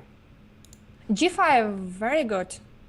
I think it's a typical idea. You sacrifice this pawn, but then you're not under attack anymore, and then rook G8 comes. Oh, and queen h6, you have knight back to g8. Like to defend your king. But she played G5, which was also super nice. Right, I'm saying now, if white played queen h6, you'd go knight back to g8 to keep his sorry. queen. No, you're fine. I think here, knight g8 too. Like, just try to trade the queens. Maybe I'm just unnecessarily concerned about black's king, but I want to trade the queen so bad. Oh, knight takes d5! Knight d5! Oh, I thought about rook g8, but knight d5 just looks much stronger. But queen h6? Queen h6, then knight c3, then you have f6. Right. But, queen f6 you have now. But queen f6, I'm going to go queen back to h5, and then I'm going to play g5, and I guess your queen sits on g7 and defends everything. It just looks scary at first glance. Queen h5, what can I do that? Okay, knight c3, g5, queen g7, right. Right. So but then knight h4 and f6, I think you just don't have enough pieces in the attack. It looks a bit scary, but f6 immediately, there's queen g6, knight h4, even if you get f6 next, my queen goes to g8. You're not checkmating me. And after knight h4, I can also play rook g8. Okay, that's She true. decided to take first. I think f6, queen g8, only move. And now And knight e6 is coming. Ah, that's the downside of playing f6 is knight e6. Bishop c4 now also is possible, yeah. You're Rook g1. taking all the pieces. G6. Oh, g6. You have to take it. Oh gosh. Oh, but g6, yeah. Wait. No, FG6. No, FG6. If you take with a knight, queen g6, rook g6, and then knight f4, and then you queen h6, mating me. Oh my gosh, it doesn't work. So is Wow. Gunina with the tactics here. Yeah, Gunina with the tactics, it's a very dangerous person. I know it myself very well. I have played so many games with Valentina. Wait, this looks queen h6 and then rook g7. and rook g7. Seems she's winning. I think she was lost, but she managed to find this breakthrough. Rook It's g7 really nice. still after 96, and then you're mating on h7 or g7 no matter what. Wow. So Gunina goes to the second round. Wow. Just what a turnaround there. I wonder if White always had some serious pressure there, or if Tomilova underestimated it by taking on c4. Maybe that was a little bit greedy and imprecise. And maybe she had to play knight e6 first, not caring about the pawn on c4. And Gunina wins, so take her off screen here. And we have that one game left between Daisy Corey and Anastasia Badner. This Daisy game is still running, wow. still going, but White is up a minute. And also, how much material? Queen and 4 pawns versus the rook. Okay. If my calculation is correct. I don't know if that's enough material. Let's discuss it. Queen f4 check. You can win in a million different ways, one of which is on the clock, but rook c7 looks good. Trade pieces while you're ahead. And the rook's forced off. Yeah. Yes. This is pretty straightforward. Too easy. Although, watch out for knights. We've seen... Yeah, but look, the queen is too far away from the king, so there is no fork. That's true. And even if you lost the queen, I think you still might be winning with all your pawns. Yeah, there's a resignation. Okay, well, now... Daisy Corey. We have our semifinalists. We have Daisy Corey. We have Antonella Stefanova. We have Valentina Gunina. And we have Vaishali. So... as we move into the semifinals, Anna, who do you pick in those matchups? I am moving, but how will they play? Who will play against whom? Daisy Corey takes on Stefanova, and Gunina takes on Vaishali. Well, Stefanova and Gunina are favorites, but it's totally unclear who will win. And we have seen so many surprises in the previous tournaments that it's really difficult to predict. Yeah, and I'm bringing up that Gunina game once more. Just the end of that game with f6, queen g8, and then bishop takes c4. Probably imprecise. White's only idea at this point is to go g6 and to break through. So I think knight e6 first, and after rook g1, then you have knight f4, covering this very important g6 square. You blockade that threat, and then you win the game after that. So unfortunately for Elena Tomilova, 2 days in a row she was on the verge of victory. And both days she suffered a pretty heartbreaking defeat, so I certainly feel for her. Pity, but it's the same for Gunina. She lost so many tiebreaks already, and she has tried so many times to qualify. The same for Stefanova. I think many girls, we can name many people who were so close to qualify, but only 2 spots and too many participants. Right. So that's very, very tough. Yeah, it's a very strong field. And we have Daisy Corey's game starting against Stefanova, and I'm guessing Gunina's game, that's her username. I was like, wait, I don't think I would ever call her that. So we have both games now started here. We have Daisy Corey's game up, and we can go from game to game, so we'll keep an eye on both. But for now, look at this sharp line by Stefanova. With e5, I think there was some story behind when she was on the white side at some Grand Prix. I'm not sure if it was in this line, but something very similar. And when she spent like 40 minutes on move 5 or 4 after e5, and now she uses the Swiss black. So that's really nice. And I think she has a good position because she managed to take on c4 and to protect this pawn. Now it's not so easy to take it back. Yeah, I'm worried about this isolated pawn for Corey later in this game. But for now, it seems like White has a little bit more space thanks to the knight on c4, the pawn on d4. Knight b6 just played by Stefanova, trying to trade off the pieces. You can always play knight to e5, and then you can play knight back to d7. We actually see this in a variety of Slav variations. But here's knight e5, and knight d5. That's even better, blockading the isolated pawn. I think that Stefanova is going to play for an advantage here.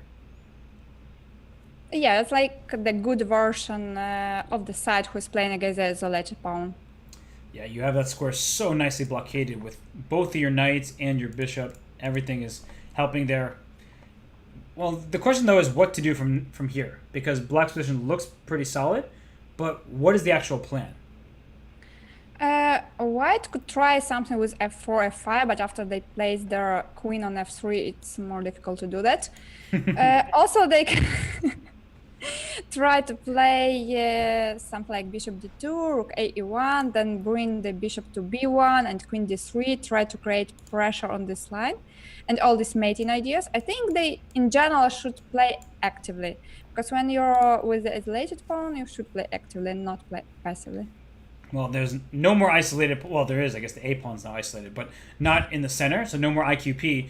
And this decision by Stefanova to capture there, I guess the problem when you have less space, and in that case, Black had a little bit less space, is your pieces step on each other's toes. And here's a good example of this: the knight and the bishop would kind of want to share the d5 square, but you can't do that. Two pieces can't be on the same square. I think queen f5 makes sense, but then bishop will drop back to e6, and we're only repeating moves. Or queen g3 doesn't. I understand. Queen g3 is okay, but you don't feel comfortable to play queen g3 and to place your queen under the spin. Though maybe it's not so. Maybe it's not bad. Well, what about knight h5 there?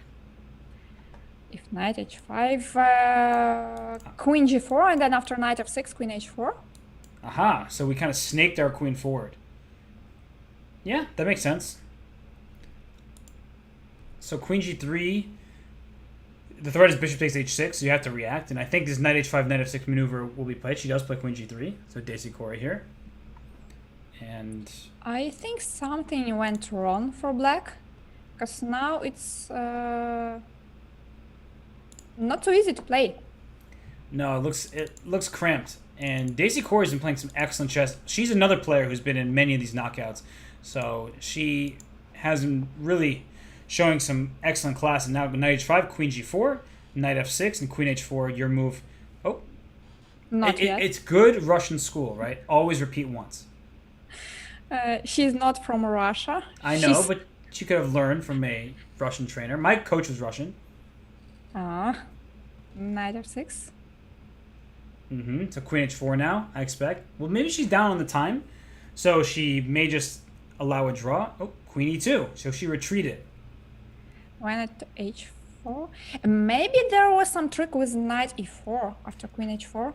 Yeah, I was looking at that, but I thought then white would be able to play c4 after a queen trade. I wasn't sure, though. I'm just... Yeah, but then something with the knight kind of hanging on e5. Yeah, Well, there were tactics, but instead we don't get tactics. We get c5 by Stefanova. Now I like her position again.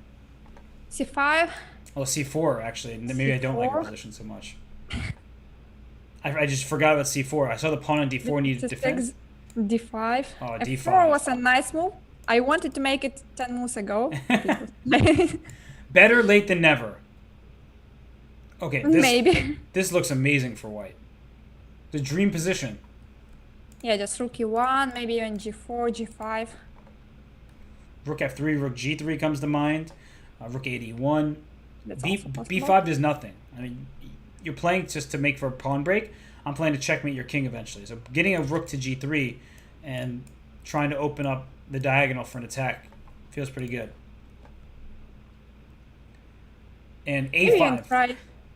Yeah, I thought about queen f2, but queen f3 was played. Queen f3 looks good too. And I think black has to try b5 at some point. Queen f3 is also good because after b5, white can simply take this pawn and they protected the pawn on d5. True, you're right. So actually, it's probably just really smart. And now, yeah, Stefanova doesn't have that much time, and it's a confusing position with no space. Maybe rook b8. Still trying to play b5. It's probably a good idea, but it's the best idea in a bad position. That's what it feels like. It's like you have no space. So maybe white won't be able to break through, but your g4, g5 idea looks very powerful. Bishop f8 was played. Oh, and she's going queen d3, I guess. You went bishop c2. Bishop c2. Bishop c2, you allow b5. Oh, wait. There's going to be a take on d7, queen d3 after that. Take on d7 and take on b5 after that. And, yeah, that or queen d3, forcing g6, and then queen c3. d3. Oh, yes. Queen d3, g6, queen c3 is... Queen c3? Exactly. That's what happens when you get bishops on diagonals that attack your... f5. Probably still good. Oh, take on e5 and take on g6. Oh, this is kind of a demolition now. Rook f5? Wasn't that possible? Yeah, but she took b5. Can't take d5 with bishop b3 coming. d6. d6. d7. Promote the pawn. Rook takes f5. Rook takes... Wait. Oh, no! Bishop d6. No, this should be winning, right? I think, yeah, because the pawns, like, they are too far from... They are on both flanks, so this should be winning. The bishop will have Just to... push... Yeah. Just push b6, b7, because you really need... Oh, she might play king... e4, nice track. Mm-hmm. Nice trap. Now king c6, yeah. Yeah, b6, b7, king d7, king Now it's c8. easy. So she's getting the W. Daisy Corey is going to be on the verge of qualifying because she'll be up 1 game to none after promoting here, and then she can easily pre-move because black can't do anything. You just pre-move your king back. What's happening on the other game, in the other game? Great question. Let's leave this one, go to Gunina. Oh, what's happening? Wait, wasn't the knight Why e8 not hanging? rook e8? The knight was hanging, but they both have 3 seconds, so rook e4 played. Queen d4 I play. Oh, and then queen g3 check. Queen g3. Don't trade Queen queens. d6? Oh, don't trade queens. That can't be good. Yeah. Now it's easy. Rook b6. King f2 I play. There it is. Nicely done by Gunina. Take on b7. King d6. There's still chances for black to hold this. Because there is a knight. There's a tricky knight, and the king is very close. Good move, Rook rook c7. c7. Rook c5. Well, And now king f3 or something. Okay. oh. Knight e4. Tricky move.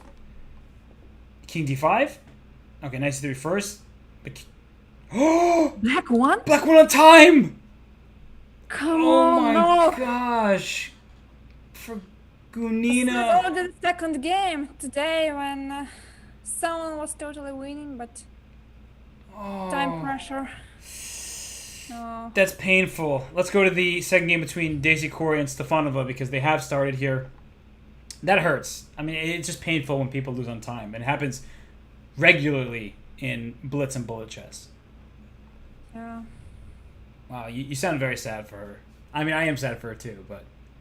You really need to have skills for that. Because sometimes you make the moves quicker with the arm than when you're playing online. It's true. And you're maybe just more aware of the time when you're sometimes in person, you're just like focused, like you're looking, your head has to shake. Online, your head is looking the same direction, whether you're looking at the board and the clock is right in front of you, which is good, but maybe it's you think you have it Also under distracting control. sometimes. Exactly. For Vaishali though, she's played amazing defense in time trouble throughout every single day. I've said this. She'll get even if she's in trouble and down to mere seconds left, she finds just the most challenging line and is able to then either win games or hold games in tough positions. So credit to her. Yeah, it's very important to find at the end because there might be chances in any position. Even if you're totally lost, you may find some amazing ideas. And that's it. Or even just fight like Vaishali did in the previous game and hoping for the best. She was lost, but she was trying to trick her opponent. She was fighting till the end. And in the end, what happened? She won on time. For so sure. Her efforts were paid off. Exactly. And, well, how about Stefanova's efforts in this game? We see a bishop just took on e4. Black took back with the pawn. And, yeah, you have to take on c5. If you put your knight... I would b5, though, for black here. Wait a second. b5. After knight b2, there was still a trick with b4. Mm-hmm. So the knight has to go to c3. And then I'm going to go queen a5. Queen a5, bishop b2, and then I'm then going you take on c5. Yes. Looks nice. And I think this is overlooked by Stefanova because when you take on c5, you think that, oh, if b takes c5, then I can win a pawn and whatnot. Here, after knight to queen a5, very quickly should be played. And Not very quickly. I just don't see a move for white besides bishop b2. I think you have to, right? After queen Maybe a5. knight b1. But then b4. Still b4, yeah. Maybe knight cb1 and after b4 there is some knight c4. I don't like it so much. It hurts me to think of knight c to b1, but you might be right. That's actually an option. So Daisy Core is really spending a lot of time here. It's too much Maybe time. she's thinking of taking on c5 first. But then knight takes b5 is getting complicated. Oh, bishop c6. Bishop c6. That's surprising. Bishop c6. Maybe with the queen left d8, the queen on d1 was hitting this knight on d7 in some variation, but okay. I would prefer to play a6 rather than bishop c6. Because with bishop c6, you also... the rook on c8 will be very passive. But now she tricked with knight e5, knight c4. The bishop is hanging and the knight is hanging. I think she took with the wrong knight. If she took with the other knight e4, she could have played after knight c4. Well, she couldn't play knight c4 right away, but some kind of trades. Knight c4, you have rook takes c4, and your knight gets to d6. So I think you could still do something like this, where knight c4, she went knight d6 right away, but something looks awkward here. Even, can I take on a3? Just. If you take, I take... Ooh, queen g5, good move. Queen g5, wow. Oh, knight takes e3 is a threat. Knight takes a3 is just a hanging bishop. You just take the bishop, and then have two minor pieces for rook and two pawns. And after g3, perhaps there was some idea with knight e3. I would play f4 and e5 now for white. I actually don't like giving up this knight. The knight on d6 holds white's position together, whereas if you played f4, e5 and kept the knight on d6, it would have been harder for black to continue. That was a nice idea. Maybe you can try to play knight d5 now. So let's see. She played it. So knight c4, bringing the knight back in. a4 can be played, but there's knight b2 you have to be careful about, and just a6. So f4, queen retreats. Now the e3 square you have to be worried about. So she brings her queen up. Yeah, white has so much space here. That's the annoying thing. You have to be careful with all these forks because you can't play rook d1 and there is knight b2. Oh. Ooh, look at that move. Rook c7. That was clever. Rook c7, rook d7. Yeah, the queen is not protected, so you can't take the rook. And now rook to d7 comes, and the knight is pinned some more. It's under attack. That was a good idea. Queen f3, rook d7. And I'm just keeping an eye on the game between... I'll just flash the game between Gunina and Vaishali. It's earlier in the game. Gunina needs to win. It's from a Caro-Kann, very solid structure. This will be a longer battle. So back to... Whoa, how did the rook just leave? What? She missed knight d2 fork. She played queen f3 and she missed knight d2. Okay, so... No, it's not over. No, it's not, but black should never be worse here. Queen e7, e5, you have f6. Oh, but then e6. So queen e6 is a very nice move. Rook d1. That was a really nice move by Daisy Corey there. And I'm bringing her on camera. Be careful with... Queen h3! Queen h3! Oh yeah, queen h3. Oh my gosh, it's pinned on g2. Is it winning? Oh, it's winning. It's winning. Winning immediately, yeah? Queen h3 is just... There is no more. Oh, she missed it. She missed it. And now this is going to be tough. Queen h4. Play queen h4. Oh, that hangs the bishop, so I can't do that. Queen d5, the same. Going for checkmate.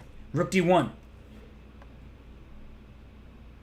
Okay, she plays bishop f4. She's going after this. Oh, no. H4 is a very weakening move. H4 you shouldn't do. Here comes queen h3 checkmate. She sees it this time. There's no way to stop it. Queen h3. Queen h3. Then bishop e3 check. Oh, yeah. Oh, she found this idea. Queen h1. Queen takes g2. Queen h4.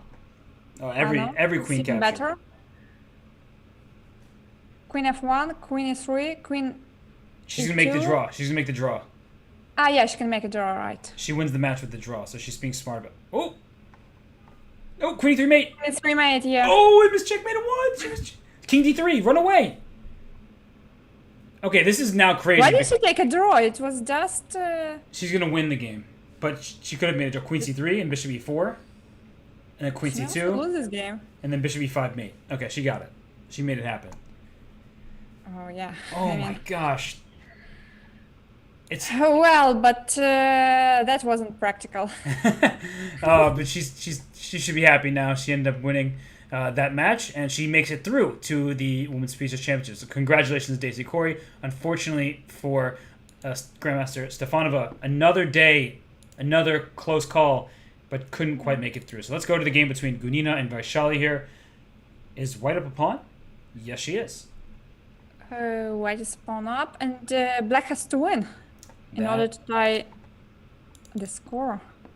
That feels like bad news for Valentina. Not so bad, because I think this position is full of life. Okay, so what would you try to do here? Oh, whoa. I would try to take the f3 pawn to bring my king to d5. Yeah. Take the d4 pawn. No. This actually is, I think, a bad decision by Vaishali here, because she traded into an endgame, so she probably thinks her chances are good to hold. But now the pawn structure is not symmetrical. The pawn on d4, well, maybe it's going to d5 now. And maybe just bring the king closer to the center. But it's easier for the black king to get closer. King f7, king e6. Yeah, strategically speaking, White's position isn't so good. Oh, So b3? Knight a5. Oh, my, knight b2. Can you trap the knight somehow? Probably not. Probably not. But knight d3, bishop d6. The knight is getting out, but bishop d2 after knight d3. So you do have to be a bit careful here. Your knight f4 check. Knight d3. Yeah, Okay, the now knight is coming out. it made it out. It's very important. So knight f4. So Bishop c7. Okay, bishop e7, bishop d6. No, it's very comfortable. well, I was gonna ask you, do you want to actually trade these pieces? Because king e3, f5, then bishop f6. Like you just try to pressure the d4 pawn. Bishop Maybe g- try to play f5, bring your bishop to f6, and then push this g pawn, g5, h5, g4. I don't think this is winning though. No. So f5. 5, h5. Actually, that happens very fast, doesn't it? d6 I don't like. So f5, here it comes. And just h5. Maybe it is winning. Maybe it's just that simple, huh? Bishop c1 now, I think is. Then just bishop takes d4. Nothing to do here. No, g4. g4. No, why? No, that's a bad move. That's definitely a bad move. Why does she place the? I mean, she's placing all the pawns wrongly. No. Yes, that's definitely incorrect. And how will she play g4 now? I don't know. You just capture it now. No, but you can't play b6, a5 with the dark squared bishop. And f4, g5. Okay, g5 was okay, but not f4. As long as white does not play h4, she should be okay here. Because h4 gives black an outside pass pawn.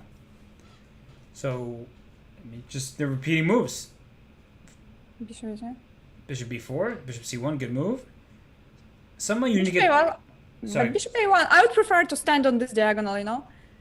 F takes, yeah, not h, because there was h4 idea. Mm-hmm. F3, well, king e3, f2, king e2. And white's going to win this game. Perhaps. g5 and then bishop c1.